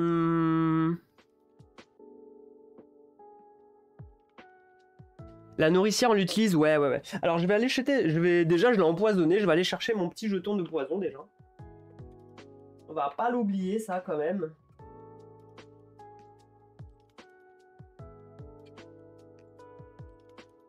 C'est le poison 2 en plus, hein. C'est quand même balèze. Hop. Il a poison 2. Donc en gros, le poison c'est quand? Bah au début de son tour il est mort, en fait. Bah en fait je vais même pas aller me focus sur lui parce qu'il est mort au début de son tour. Donc on s'en fout. Donc, ce que je vais faire, je vais jouer avec le briseur de horde, je vais le faire avancer au cac sur la goule. La goule, elle inflige 3 points de dégâts et ignore la réduction de dégâts. Ok, alors il fait 1, 2, 3. Je vais me mettre ici. Et je vais attaquer la goule, tout simplement. Je vais attaquer la goule. Donc, j'ai combien en force? J'ai 10. J'ai 10, elle a combien de défense? Elle a 5 de def. Ok. Alors, je fais 13 plus 10. On est large. Je fais un petit 23, c'est pas mal. Elle se défend à 23 à 20. J'ai fait 15, elle a 5. Parfait. Je lui inflige les dégâts. Je lui inflige 7 points de dégâts. Il clame aussi. Bim. Lui, il est plus là. Il est mort. Ça, c'est cool. Lui, il reste ici. Il est mort, par contre, il gagne de l'endurance, mais il en a pas utilisé, donc on s'en fiche. Il me reste ici la Bardesse à jouer, donc... de toute façon, eux deux là, ils vont se fuir, ils vont s'attaquer. En fait, la partie, elle est ultra simple. Je vais même pas avoir le temps de faire la mise en place de la seconde. Alors, 1, 2, 3... 4, 1, 2, 3, 4, 5, et je vais attaquer ici. Ouais, mais ce que je veux dire, c'est que quand j'ai regardé la vidéo de Etrigan, il a galéré. Sa vidéo, elle a duré 3 heures sur cette partie. Après, il a pas eu de chance parce qu'il est tombé sur des cartes événements avec la réanimation, et du coup, ils sont tous revenus à la vie, donc j'avoue, c'était... Voilà, mais c'est cool, on va pouvoir continuer comme ça la game, il n'y a pas de problème. Alors, ma Bardesse, qu'est-ce qu'elle va faire? Lui, il est ici. Alors, j'étais où? 1, 2, 3, 4. J'étais ici. Je me demande si je vais pas me rapprocher plutôt du briseur de horde. Je vais faire 1, 2, 3, 4. Bon, l'ennemi, normalement, il est retiré du plateau. Donc, ça, il me dérange pas, normalement. Donc, je suis sur la même case que lui. Pourquoi? Parce que je vais en profiter peut-être pour lui redonner de la vitalité. Donc, je peux soigner. Je vais d'abord... Alors, je ne sais plus, je me souviens plus. Est-ce que je peux faire... J'ai le droit de faire une capacité et après attaquer, on est d'accord, hein? Ouais, comme quoi chaque partie elle est différente, ouais, c'est sûr. Utiliser une capacité, alors, toujours s'inquiéter du coup en premier. Normalement oui, hein, je me souviens plus de ma première game. Mais oui, je peux faire une capacité puis attaquer parce que c'est des capacités qui me boostent, donc bien sûr que je peux le faire. Alors jusqu'à 2 fois par tour, au prix d'un jet de dextérité supérieur ou égal à 14. Là j'ai combien? J'ai 7 de dextérité. Je peux soigner un allié ou moi-même de la moitié de mon intelligence. Donc j'ai 5, 6, 7. Arrondi à la valeur supérieure. Donc je peux le soigner de 4. C'est plutôt pas mal. Il faut que j'arrive à faire un jet de... Ah non, mais attends. Laurent, je dis des bêtises. Je peux faire une capacité et une attaque derrière? Ou je suis obligé de faire soit l'attaque, soit la capacité? Oui, voilà, c'est ça. C'est ça. Là, j'ai un gros doute.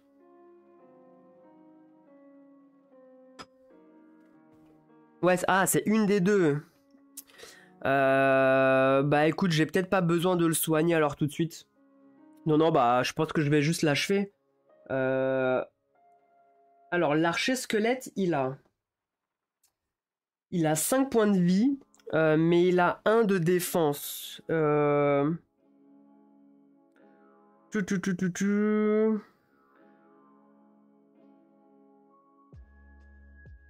mais par contre, je peux le faire 2 fois par tour. Je peux faire 2 fois les capacités de la bardesse. Jusqu'à 2 fois par tour, au prix d'un jet. Donc je peux le soigner et quand même essayer d'effectuer des dégâts sur le briseur.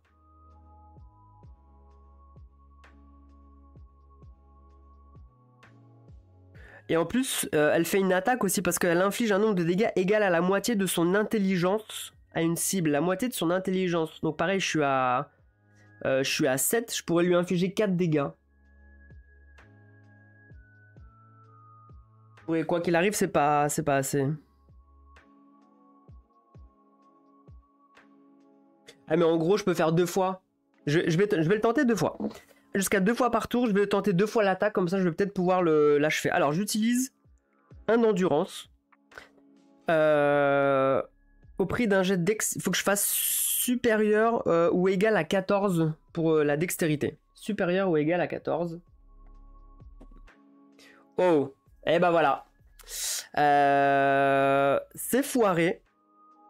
J'augmente ma concentration de 1. Et ma corruption, elle augmente à quel moment?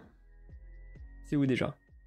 Lorsqu'un joueur effectue un jet d'attaque ou de capacité, si la valeur de son dé... Non, ça augmente pas tout de suite.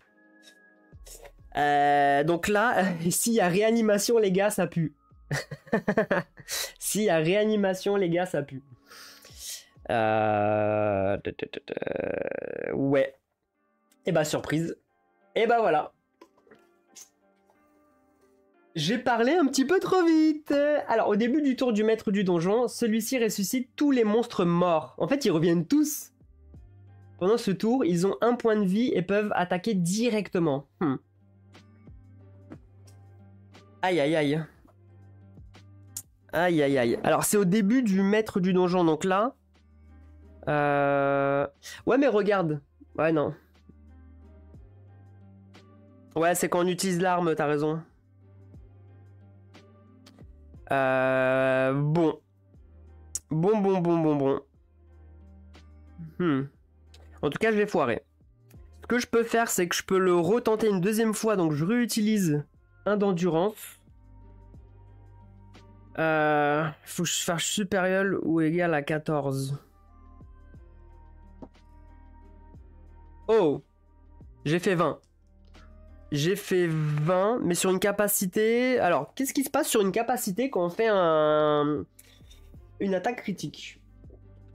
Je ne me souviens plus. Attaque critique. Pas dire de bêtises. Les crits. Si j'obtiens un 20 en défense, ok. Si le MDD, non. Si j'obtiens 1 sur son dé, non. Ok.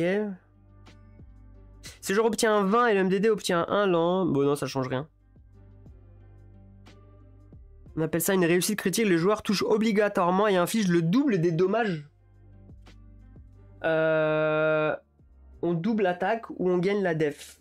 Bah là, en fait, on va doubler l'attaque. Du coup, je lui inflige.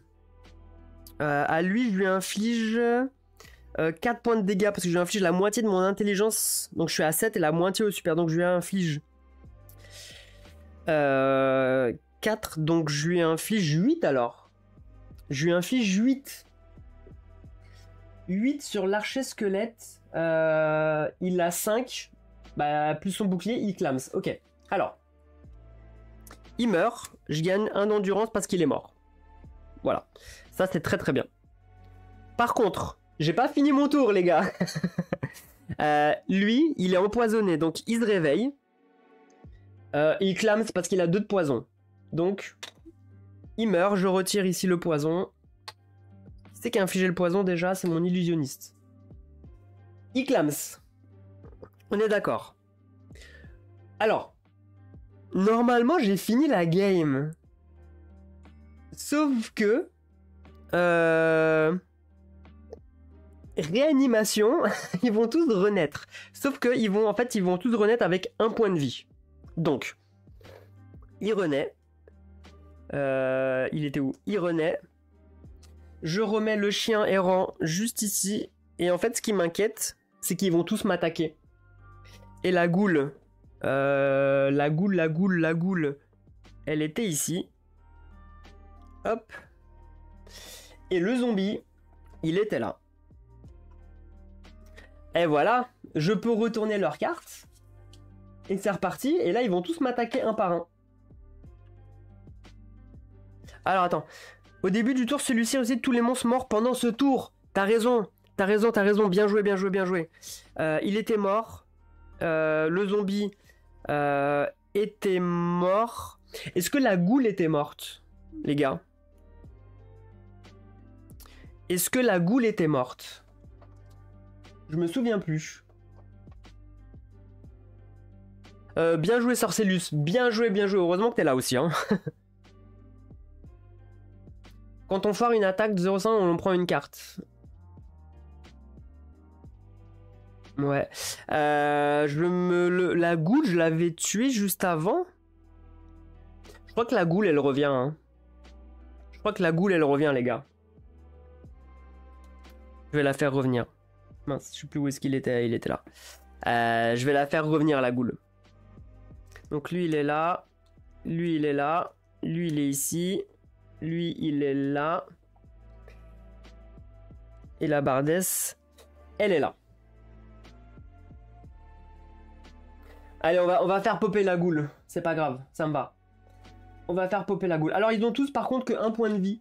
Donc, je vais essayer de les one-shot rapidement. Et en fait, le but, c'est que je prenne pas trop de dégâts. Parce que c'est pas sûr. Parce qu'en fait, d'un scénario à l'autre, vous régénérez pas forcément toute votre vitalité. Donc, c'est pas sûr. Alors, j'ai utilisé 2 d'endurance avec la bardesse. Du coup, l'illusionniste. À chaque fois qu'un utilise une capacité ayant un coût d'endurance, il génère un jeton énergie. Donc là, en fait, j'ai gagné 2 jetons énergie avec ma bardesse. Ouais. Donc faut pas oublier de l'utiliser, ça aussi.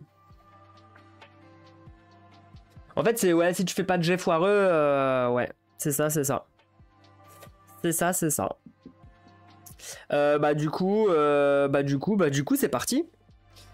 On va faire attaquer la goule. La goule va attaquer mon briseur de horde. Alors la goule, elle a 5 en attaque. 5 plus 9. Ça fait 14. Ok. Moi, en défense, j'ai 4, 5, 6, 7. 7 et 7, 14. Il y a égalité. Qu'est-ce qui se passe quand il y a égalité? Est-ce qu'on relance les dés ou... Eh ben, fallait que je tombe sur une égalité, purée. On refait. Allez, ok, je te fais confiance, on refait. Alors, du coup, je relance pour ma défense. Donc, j'ai dit que j'étais à combien? J'étais à 7. 7 et 12, je suis à 19. Et lui me fait une attaque de 5 plus 8, c'est pas assez. Il foire son attaque. Très bien. Il foire son attaque. Ça me va. Ensuite, on va faire attaquer... Alors, je pense que, pour pas que j'oublie, je vais plutôt le jouer comme ça. Ceux qui sont debout, c'est ceux qui n'ont pas joué. Donc là, la goule, elle a joué, je la lance. Hop, et on fait comme ça, et on fait comme ça. Juste ici. Bah, je vais faire attaquer le défenseur, hein, tout simplement. Hein. Alors lui, du coup, les monstres ayant ce comportement attaquent au corps à corps en essayant de protéger leurs alliés. Ils cherchent à se déplacer en s'assurant de bloquer la ligne de vue vers leurs alliés postés en arrière. Donc, en gros, bah lui va se déplacer là. De toute façon, lui, il est mort, il reviendra pas normalement en game. Donc lui, il est mort. Donc lui, il va se déplacer là. Comme ça, en fait, il va protéger l'archer squelette derrière. Et il va attaquer le briseur d'ordre. Donc moi, je me défends. J'ai 7 plus... Ouh, 5. 5. Les événements, c'est en dessous de 5. Hein. C'est pas 5, hein, c'est ça. Hein. Déclencher aléatoirement un événement lorsqu'un joueur effectue un 5 ou moins. Ah ah ah purée. Bon allez, comme ça on aura vu tous les événements du jeu. Hein. C'est pas grave. Ah, Lumaka. Alors, objet perdu. Ah, ça ne compte pas en def? Oh, bah je lis pas la carte. Par contre, c'est un... Ok, donc là, on est que sur la défense. Donc je suis à 10, 11, donc là je suis à 12. À 12, lui fait combien? Le guerrier zombie, il a 6 d'attaque. 6 et 9, du coup il réussit. Alors, moi j'ai foiré mon truc, du coup j'ai ma concentration qui augmente de 1. Merci, bah vous voyez, merci les gars d'être là sur le live parce qu'au moins comme ça j'apprends un petit peu les règles. Enfin j'apprends. J'ai appris un peu les règles, mais je fais pas d'erreur sur les règles. Du coup il me touche. Il me fait inflige 4 points de dégâts. 4 points de dégâts, j'ai une réduction de 2. Donc ça va. J'ai toujours 4 points de vie. Tout va bien. Donc, lui, il a joué. Bah ensuite, c'est à l'archer. L'archer, il est à distance. Il va attaquer... Bah forcément, il va attaquer mon briseur de horde. Donc lui, le briseur de horde, il se défend à 7 plus 11. Donc je suis à 18. Et l'archer squelette, il a une attaque de 6. 6 et 15, et bah il fait 21. Donc, encore une fois, ma concentration, elle augmente. Donc ça, c'est cool. Par contre, il réussit son attaque. Il inflige 4 points de dégâts. Je réduis de 2. Ouh, là, il commence à me faire mal, là. Hein. Là, les gars, ça commence à me faire un petit peu mal. Ok. Il a joué. Bah écoute, il faut que... il me reste plus qu'à les achever, quoi. Il me reste plus qu'à les achever. Je vais en profiter pour soigner le briseur de horde. Avec ma bardesse, je pense. Ou sinon, je vais d'abord faire jouer l'illusionniste, je pense. Ouais, alors elle va avancer, elle, de 1, 2, 3. Peut-être, attends, 1, 2, 3, 4. 1, 2, 3, 4, 5. Ouais, je suis à distance. Je vais... Alors non, elle joue après, pardon. Si je dis pas de bêtises... l'illusion joue après l'illusionniste. Donc là j'avance de 1, 2, 3, 4 juste ici. Je vais tout simplement cibler le guerrier zombie. Il a 1 point de vie. Mais il a par contre 2 de bouclier. Qu'est-ce que je vais faire? Alors ce que je vais faire, j'ai 2 jetons. Alors la question c'est, j'imagine que ça reste d'une partie à une autre. j'imagine. Bon, je vais les garder, les jetons, pour le moment. Je vais tout simplement faire une attaque à distance sur... sur le guerrier zombie ici. Donc, j'ai combien? Donc moi, c'est en intelligence. J'ai 9. 9 plus... Ouais, coup critique. Lui, il se défend. Son seul moyen d'esquiver, c'est de faire une défense critique. Il fait 10. Ok, il est mort. Je triple, enfin, je double les dégâts. Bref, lui, il explose. Il clams. J'augmente de 1 d'endurance parce que j'ai tué un ennemi. Donc ça, c'est cool. Ensuite, l'illusion avance 1, 2, 3. Alors, je suis à combien de portée? 1, 2, 3, 4, 5. Ouais, elle peut... Bon, attends, je vais la faire avancer plus. 1, 2, 3, 4. On va se rapprocher, c'est pas grave. Est-ce que je le fais attaquer? En fait, non, je vais pas le faire attaquer parce que si je le tue, je vais pas pouvoir soigner mon... Je vais pas pouvoir soigner mon briseur. Donc en fait, je vais pas la faire attaquer. J'ai pas envie. J'ai pas envie. Je vais jouer la bardesse. La bardesse, 1 d'endurance. Et à chaque fois qu'elle utilise de l'endurance, elle gagne un jeton de synergie. Donc ça, c'est cool.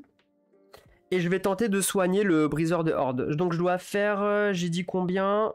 Dextérité 14. Donc je suis à 7. 7, 14, 15. Je fais 16. Ça passe tout juste. Donc je le soigne la moitié de mon intelligence. Donc je le soigne de 4. 1, 2, 3, 4. Je suis à 6. Normalement il a 8. Ok. Bah, est-ce que je peux l'attaquer? 1, 2, 3, 4, 5. Ouais, je suis assez à distance. Je vais réutiliser un endurance. Donc elle regagne un jeton de synergie. Ah, j'aime bien l'illusionniste. Les gars, j'aime bien l'illusionniste. Elle gagne des trucs, elle est passive sur des trucs. Franchement, c'est cool. C'est vraiment cool, cool, cool. Et là, je vais tenter de se faire une attaque à distance. Pareil, je dois faire plus de 14. Je suis à 7. Oh, purée, 5. 5, les gars. Un événement. Alors, c'est un objet perdu. Retire un objet consommable de l'inventaire d'un joueur. Le joueur peut changer d'action sans perdre... Ok. De quoi? C'est... Alors, c'est ton personnage. Qu'est-ce que tu veux nous dire, mon cher?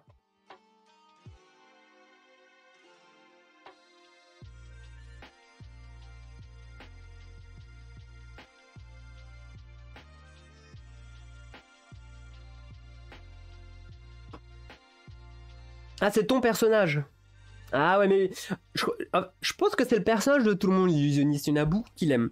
Alors, du coup, je dois retirer un objet consommable de quelqu'un. Bah, en fait... Ah mais je l'avais mis dans les runes, mais ça, c'est un objet, je suis bête. Ah, mais ça, je peux pas le porter, parce qu'en fait, j'ai déjà un catalyseur. Est-ce que le catalyseur, il prend une place dans l'inventaire? Et en fait, j'ai la mandoline. La mandoline, elle va où? Elle va dans les objets. Mince! Elle peut pas avoir ça. Elle peut pas avoir ça. Donc en fait, ça, de base, je ne l'ai pas. Je le rends à l'alchimiste. Ah ouais, mais je l'avais acheté. C'est pas grave. Vous savez quoi? Je garde l'objet ici pour elle. Et je rends le catalyseur. Ah non, mince! En fait, je me suis gouré, j'ai mis ça dans les runes, mais pas du tout, c'est un objet. Et en fait, la bardesse, le problème, c'est qu'elle a déjà une guitare dans les objets, ça prend de la place. Et je peux pas l'enlever, sinon je peux plus faire de sort. Et en fait, c'est soit je garde le catalyseur, ou soit je garde la potion. Je vire la potion. Ouais, je vire la potion, c'est pas grave. Je garde le catalyseur parce qu'il peut me rendre invisible. C'est pas mal. Ouais, on a un sac sans fond. Ah bon? Ah? Ouais, mais il faut les équiper, les personnages, non? Attends, je peux avoir autant d'objets que je veux ici? Ah ouais?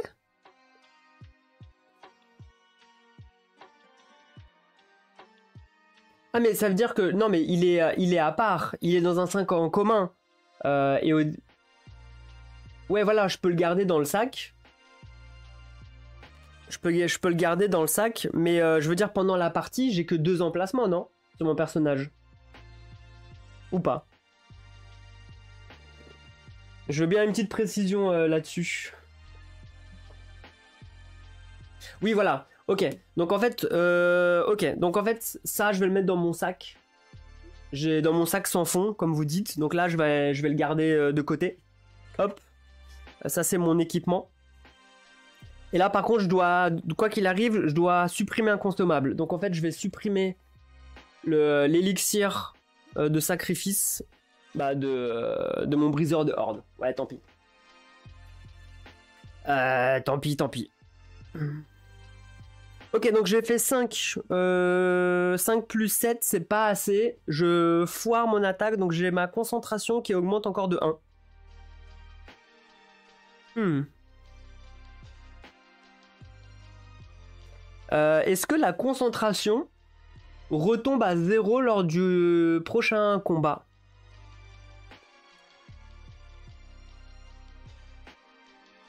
C'est où la concentration, je regarde. Alors, en combat, lorsqu'un joueur échoue un jet, quoi qu'il soit, il gagne concentration. La concentration disparaît à la fin du combat, oui. Non, il n'y a pas de souci, ouais, j'ai compris, Laurent, t'inquiète. T'inquiète. Bah écoutez, elle a fait ses deux, elle va avancer. Non, elle va pas avancer, elle va rester là.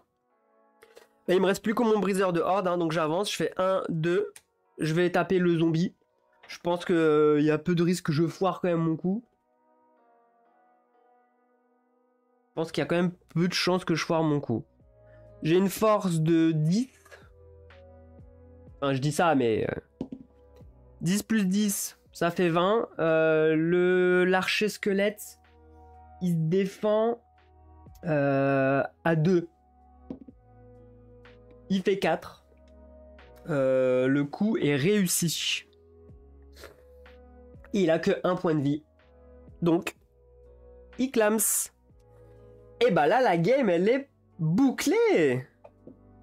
Et bah là, ils sont tous KO. Allez, tchuss. Hop. Toi, t'es mort. Bon, finalement, j'ai eu un petit coup de flip quand ils ont tous ressuscité. Alors, la Ghoul, je me souvenais plus si elle devait ressusciter ou pas. Mais en tout cas, bah voilà, la partie est finie. Du coup, maintenant, qu'est-ce qui se passe? Qu'est-ce qui se passe? Faut que j'aille voir dans le livret de scénario. Hop. Livret de scénario avec le petit marque-page juste là. Alors déjà, il y a 3 joueurs. J'ai gagné 3 butins. Je vais aller chercher un bouclier renforcé, une lance et une potion de vitalité. Merci public. Merci à vous. Alors, allons chercher ça. Une lance et un bouclier renforcé. On va zoomer. Alors, j'ai la lance et il me faut le bouclier renforcé. Bouclier renforcé. Alors après, est-ce que c'est intéressant ou pas? Ça, on verra. Ça, c'est good. Et je vais... C'était quoi? La potion de vitalité. Alors attends, elle est où? La potion de vitalité, c'est un objet. Donc c'est chez l'alchimiste. Potion de vitalité. Potion de vitalité. Voilà ce que je récupère pour cette game. Alors, rend 3 points de vie à un joueur. En combat, seul le porteur peut boire la potion. Bon, ça j'aime bien. Je vais l'équiper tout de suite sur mon briseur. C'est quand même lui le... Eh, merci encore pour le sub. Eh, calme-toi. Calme-toi, Fire Dino. Il y a toute ta paye qui va partir dans mes lives. Merci beaucoup. Merci beaucoup. Tu sais quoi, je vais te faire un petit cadeau. Je te ferai un petit cadeau. Je Je t'enverrai un truc, maintenant j'ai ton adresse. J'ai un petit cadeau pour toi qui te fera plaisir. Merci. Eh bah merci Laurent, eh bah c'est la fête. Merci beaucoup à vous. Merci. Hey Ryasuki. Ryasuki qui est ma femme qui est dans le live. Coucou, et c'est son avatar. D'ailleurs, elle va me faire bientôt un nouvel avatar, un nouvel emoji. Elle me l'a promis. Oui, vous allez voir, il y a le nouveau emoji qui arrive sur la chaîne.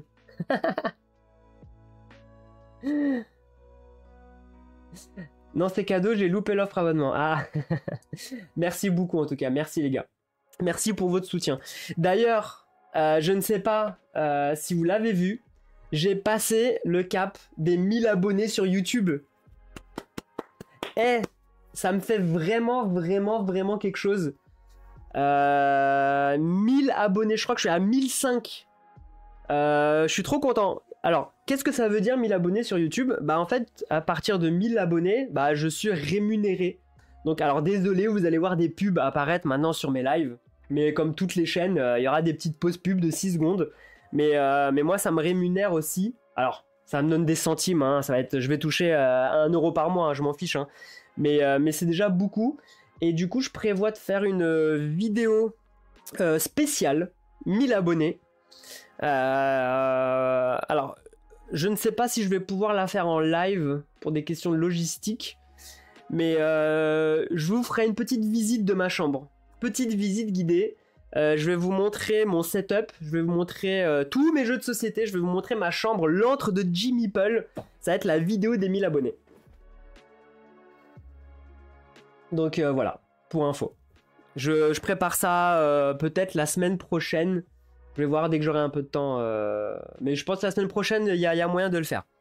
Il y a moyen de faire ça. Du coup, encore merci beaucoup à vous. Alors, j'ai récupéré un bouclier renforcé. Je vais vous le montrer ici. Alors, je vais vous montrer comme ça les deux cartes même. Hop, hop et hop.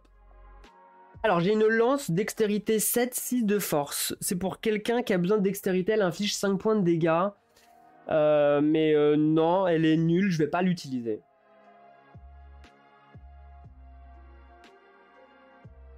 Alors, comment tu vas, Ryasuki? J'espère que monsieur t'a passé le bonjour la dernière fois. Bah écoute, c'est là encore là, elle va te répondre.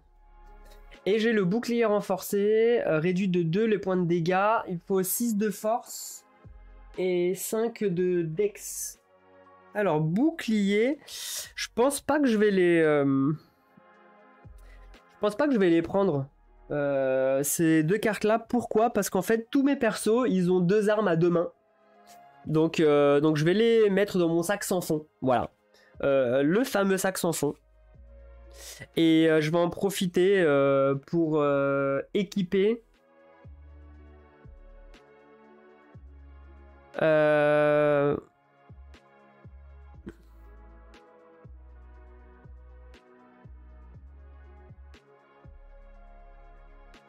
Bah je pense que je vais remettre ça déjà. Je vais remettre la potion sur. Je vais mettre la potion sur l'illusionniste déjà. Hop.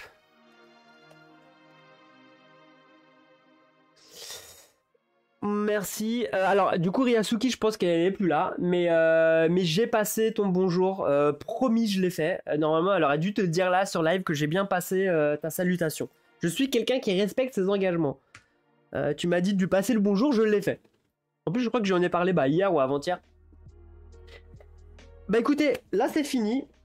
J'ai récupéré mes 3 objets et en fait le scénario il me dit d'aller en page 145. 145. 145. Et bah on va aller. Je vais vous laisser l'application qui va vous lire tout ça. Hop.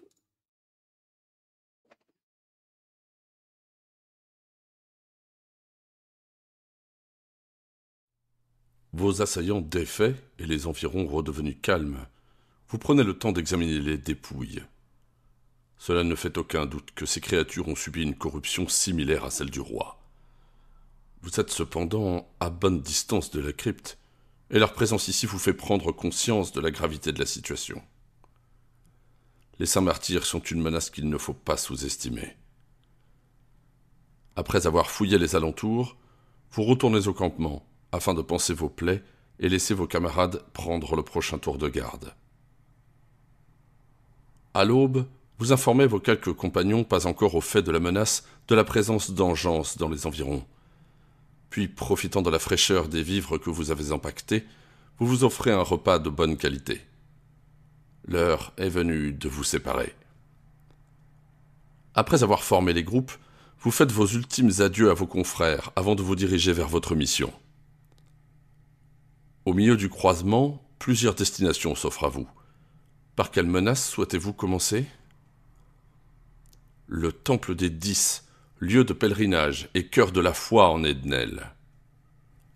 L'élu divin doit faire partie de l'équipe. L'élu divin est au niveau 5 et possède une capacité de niveau 1. Si l'un d'entre vous change de héros pour l'élu divin, vous pouvez l'équiper en utilisant 6 cristaux chez le forgeron et l'alchimiste. La forêt de Sylve, lieu de... Alors en fait là j'ai un choix à faire. Où en fait tout dépend du personnage que j'ai pris lors de ce scénario. Donc en fait l'élu divin je l'ai pas pris dans la partie, donc je suis obligé de prendre l'embranchement qu'il y a avec l'illusionniste. Et en fait c'est l'université d'Orcal, lieu de formation des mages de l'ordre. Donc l'illusionniste doit faire partie de l'équipe. L'illusionniste est au niveau 5 et possède une capacité de niveau 1, ce qui est le cas. Si l'un d'entre vous change de héros, vous pouvez l'équiper, ok.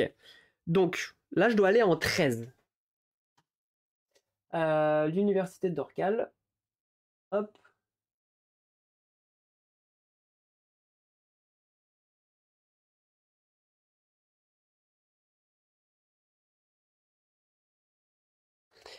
Donc je tourne ma page en 13. 13. D'ailleurs, attendez. Là, il y avait le signe du repos. Donc en fait, ils vont tous récupérer leur stats. Donc vitalité 4, 5, 6, elle a pas bougé. Elle récupère une endurance de 8. Vitalité, elle a rien pris. Elle récupère une endurance de 6. Alors du coup, l'illusion, hein, j'imagine qu'elle disparaît. Hop. Je la retire de la game pour le moment. Lui, il a 6 d'endurance. Par contre, il a 7, 8 de trucs. Ouais. Alors, si je comprends, c'est plus si vous décidez d'y aller, si personne n'a pris les personnages, quelqu'un doit le prendre. Ouais, en fait, t'as trois histoires, t'as 3 scénarios. En fait, en gros, t'en as 4. Il y a un mode. En fait, il y a 2 modes de jeu dans le chapitre 2. Le mode réaliste et le mode histoire. Le mode histoire, en gros, c'est... tu peux changer de personnage, tu peux changer de tout à chaque partie en fait. T'es pas obligé de garder les mêmes. Alors que le mode réaliste, c'est celui que je suis en train de faire, c'est que les personnages que tu choisis maintenant, donc là j'ai pris les 3, dans le prochain scénario, je n'ai pas le droit de les prendre et je n'aurai pas les équipements que j'utilise maintenant. Tout est bloqué. Donc en gros, ces personnages sont sauvegardés et tu recommences avec 3 autres personnages. Tu dois refaire le build et tu n'as plus accès aux cartes. C'est-à-dire que tous tes objets, les corruptions, bref tout, tu ne pourras plus les utiliser dans un autre scénario. C'est pour ça que j'ai voulu faire ça, parce qu'au moins je trouve ça vachement plus sympa. Comme ça m'oblige aussi à changer de personnage et de pas jouer toujours avec les mêmes. Donc là, la Bardesse, son scénario, et le briseur d'or, l'illusionniste, c'est celui-là. Et je vais devoir refaire 3 nouveaux personnages dans une prochaine partie. Alors, pour après, dans les moments de repos, tout poison, brûlure, hémorragie sont soignés. Ok, très bien. Très bien. Donc je disais, je dois aller en 13. Je vais pas le faire lire au truc parce que le truc c'est 7 secondes. Qu'est-ce que ça dit ? Ça dit, regardant une ultime fois vos camarades s'éloigner, vous prenez à votre tour la route. Et là, je pars en 4. 4. 4. Il y a un petit peu de lecture, donc c'est parti. Le 4. Coupe le micro. L'affectation de votre groupe décidée, vous quittez le camp en saluant une dernière fois vos camarades.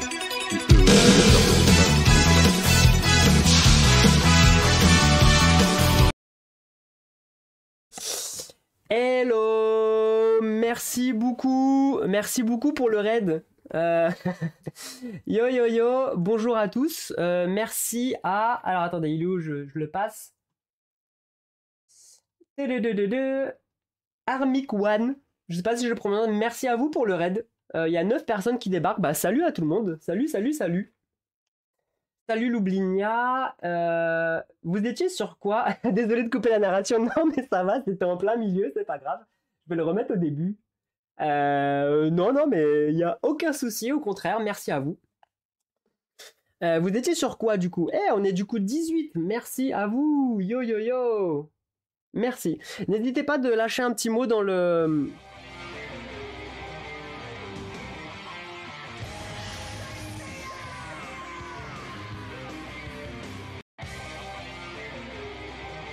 Merci pour les follow, merci.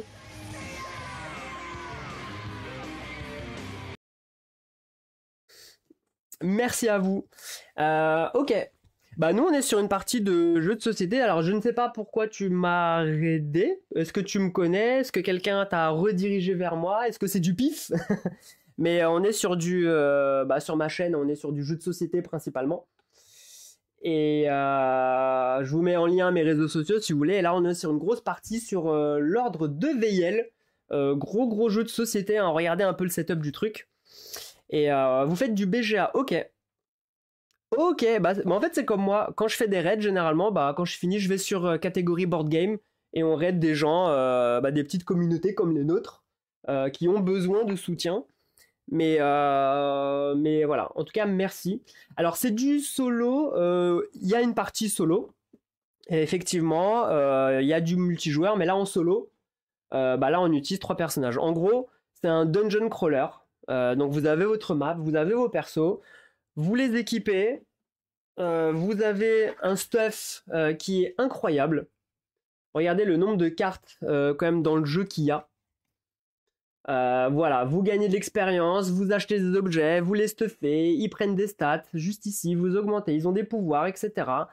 Et c'est une partie une sorte de livre dont vous êtes le héros parce que vous avez également le livre avec les chapitres et les embranchements différents. Et à la fin, l'installation des maps et tout et tout. Alors, c'est pas slivé. Non, pas encore. Parce que si je les sleeve, là, ça rentre pas dans la boîte. Mais c'est prévu. Clairement, c'est prévu, le sleeve. C'est juste que je dois imprimer et changer les inserts.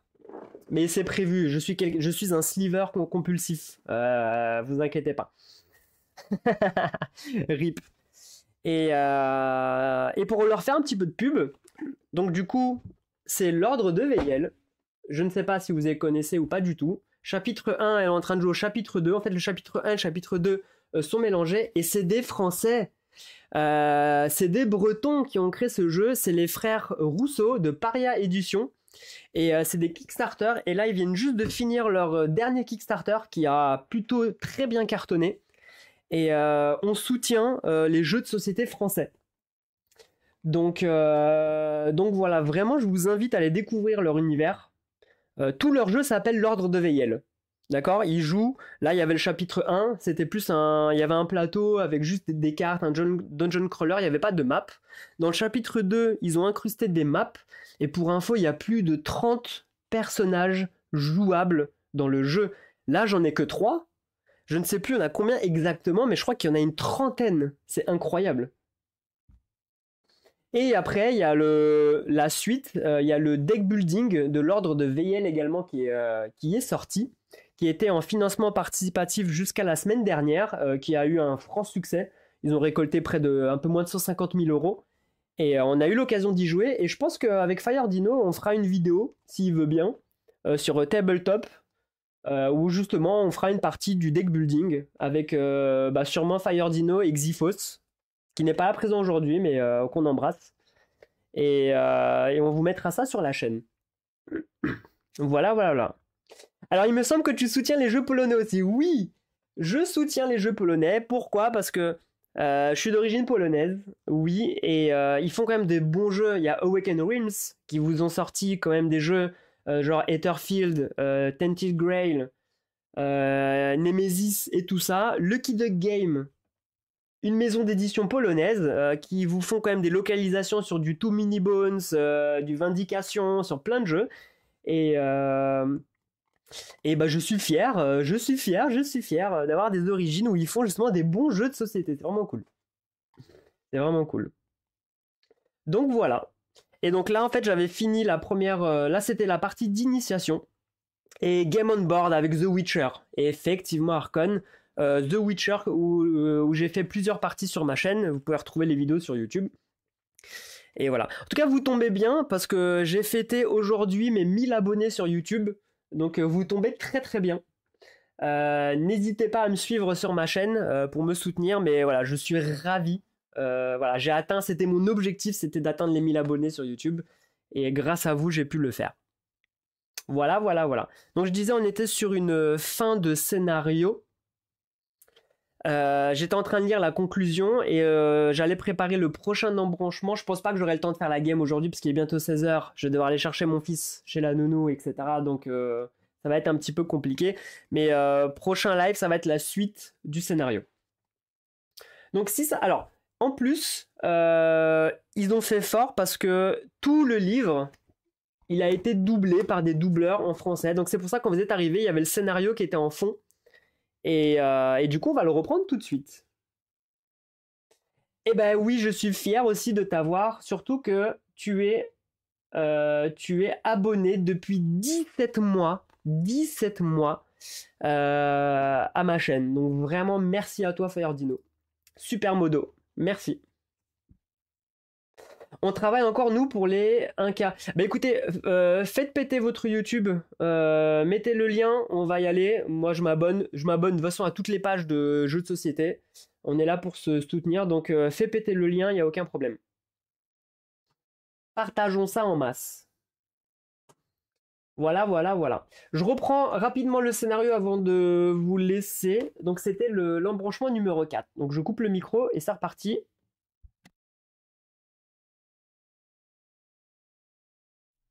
L'affectation de votre groupe décidée, vous quittez le camp en saluant une dernière fois vos camarades, qui eux aussi ne tarderont pas à prendre la route. Bien qu'Orcal soit l'une des plus proches destinations, vous redoutez tout de même la traversée du désert qui vous attend. Le fait que le chemin soit balisé et partiellement aménagé sera un atout non négligeable, mais ne vous aidera pas à combattre la chaleur et la déshydratation. De plus, votre morale et votre forme physique seront vraisemblablement entachées par cette rude traversée, ce qui représentera un obstacle certain lors de votre affrontement du Saint-Martyr. Tandis que vous débattez sur la meilleure façon de voyager, Wenagan brandit un sac contenant une demi-douzaine de bracelets étranges, ornés de pierres bleues. Avant de quitter l'université pour le camp, j'ai emprunté ces bracelets, réservés normalement aux dignitaires de l'ordre. Par contre, je n'en ai trouvé qu'une poignée. Je préférais attendre que nous nous soyons séparés afin d'éviter les querelles inutiles. Ces parures sont assez répandues à Orcal, notamment auprès des habitants les plus aisés qui les portent quotidiennement afin de résister plus efficacement à la chaleur. Je ne dis pas que la traversée sera une partie de plaisir, mais je peux vous assurer qu'elle ne sera pas plus terrible qu'une randonnée sous un soleil d'été. Vous connaissez l'existence de tels bracelets. En revanche, au vu de leur prix prohibitif, vous ne pensiez jamais avoir la chance d'en utiliser un jour. Allez-vous enfiler les bracelets et reprendre la route, ou lui demander d'expliquer leur fonctionnement? Alors du coup j'ai le choix. On me propose des fameux bracelets. Alors merci pour les abonnements, merci beaucoup à vous. Encore une fois, bah mets ton lien YouTube. Mets ton lien YouTube de ta chaîne et puis ah bah voilà, parfait, Fayardino a trouvé. C'est nickel. Hop. On s'abonne. 347 vidéos, hein. 284 abonnés. Allez, tu vas y arriver. On y croit. Alors du coup, j'ai le choix entre deux embranchements. Soit je dois enfiler les bracelets et reprendre la route, ou soit lui demander d'expliquer leur fonctionnement. Je pense que je vais être prudent. Je vais d'abord lui demander de m'expliquer comment ça fonctionne. Je vais aller en 202. Parce que là, on me passe des bracelets. Je sais pas si le truc, ça va me péter à la gueule ou pas. On va voir ça tout de suite. Alors, 202. Bon, ça fait encore un petit peu de lecture, hein, les gars, mais on fait honneur. Ils ont fait un super travail. Et c'est nickel. Curieux, et n'ayant que peu de connaissances au sujet de ces bracelets, vous demandez à Wenhagan, professeur à l'université d'Orcal, de partager son savoir. Si l'on m'avait dit il y a quelques mois que je donnerais un cours en plein air aux héros de l'ordre, je n'y aurais pas cru. Vous esquissez un sourire, et lui faites remarquer qu'étant elle-même membre de l'ordre, elle possède le même statut que vous. Ce n'est pas faux. Enfin, contrairement à certains d'entre nous, je n'ai pas encore fait mes preuves. Concernant ces bracelets, la minutie avec laquelle ils sont créés, ainsi que la rareté de leur composant principal, justifient aisément leur prix. Chacune des pierres utilisées ici provient des zones glaciales du nord, aux abords de Sirtal. De la même façon, les pierres ornant les bracelets utilisés par les nordistes, pour se prémunir du froid, sont extraites des mines situées au cœur du désert. Chaque cargaison doit donc être acheminée du nord au sud, ou inversement. Concernant le fonctionnement des bracelets eux-mêmes, les pierres permettent de dissiper la chaleur, en créant un flux magique entre elles et un autre corps. Le bracelet puise dans l'énergie de son porteur, s'emparant de l'excédent de la charge calorique de son organisme, pour le rejeter sous forme de condensation.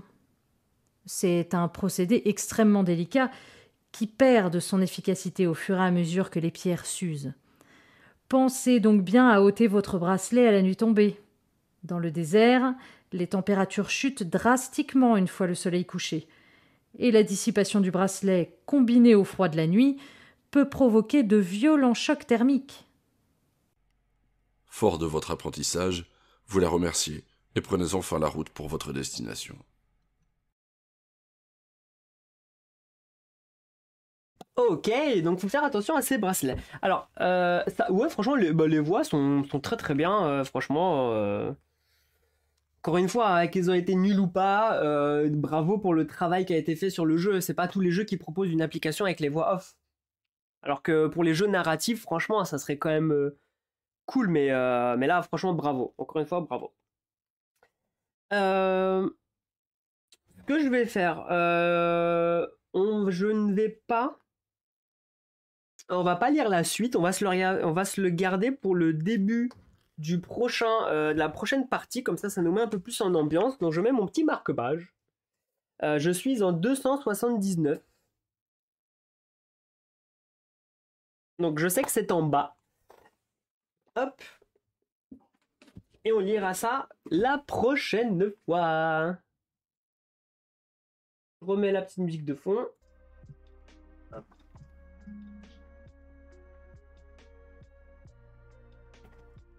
Même sur Destiny. Alors oui, effectivement sur Destiny, je crois que c'était que le début en fait. Il me semble que c'était que l'intro qui a été narré, non? Hey, bravo Lublinia. Alors, Lublinia, tu as gagné. Alors, vous avez des avatars, je ne sais pas si vous connaissez. Plus vous restez sur le chat, plus vous gagnez des points. Et ensuite, vous pourrez aller justement sur le lien que je vous envoie dans le chat, changer d'avatar à votre souhait. Quand vous arrivez, je vous donne au hasard des Kirby de couleur. Et après, bah, vous en faites ce que vous voulez et vous pouvez avoir des super avatars qui se tapent sur la tête. Voilà. Et là, il y avait une Battle Royale, et quand tu gagnes une Battle Royale, tu gagnes 20 gold, pour info. Sinon, vous gagnez 1 gold par minute. Ça va. Plutôt pas mal. Ouais, c'était Destiny. Franchement, bah là pour le coup, Lucky Duck Game, ils ont le staffing nécessaire pour faire toute la narration. C'est dommage.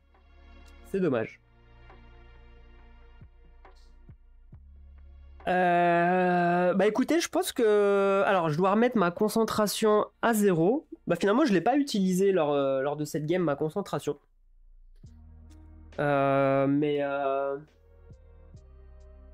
Ouais, je l'ai pas utilisé.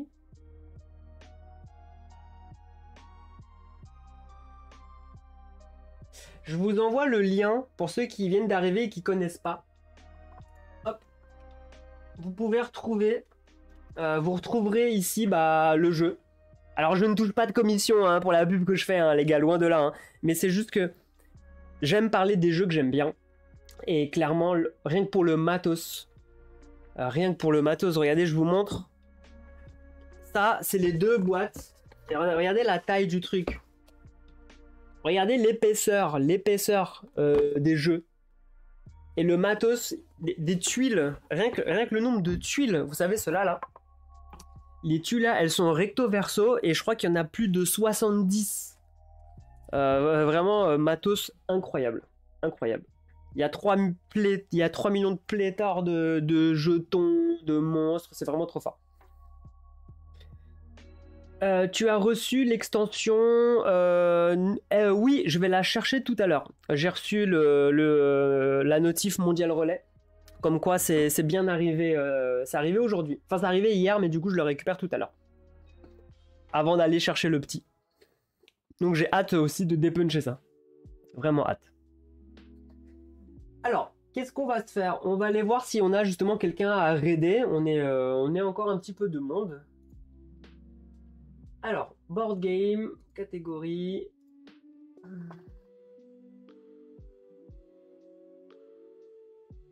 C'est dommage, la seule chaîne en français, a priori le live il est fini, donc il y aura pas de raid.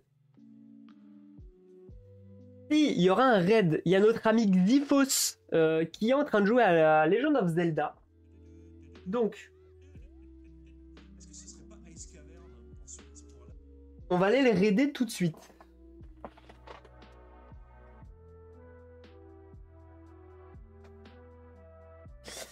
Xyphos qui fait partie du groupe et il fait partie du Discord, il est actif, donc n'hésitez pas à me rejoindre sur Xcord si vous le souhaitez, on papote un petit peu, on se fait du tabletop entre nous en ce moment, donc allons le soutenir, c'est un bon gars, vraiment, et allons lui donner du courage. En tout cas, merci à tous pour votre présence, je vous tiens au courant lors de la prochaine partie, du prochain scénario. De toute façon, je laisse tout sur la table, je ne touche rien. Et allons faire un petit coucou à notre cher Xyphos. Merci tout le monde d'être venu. Bisous, ciao ciao.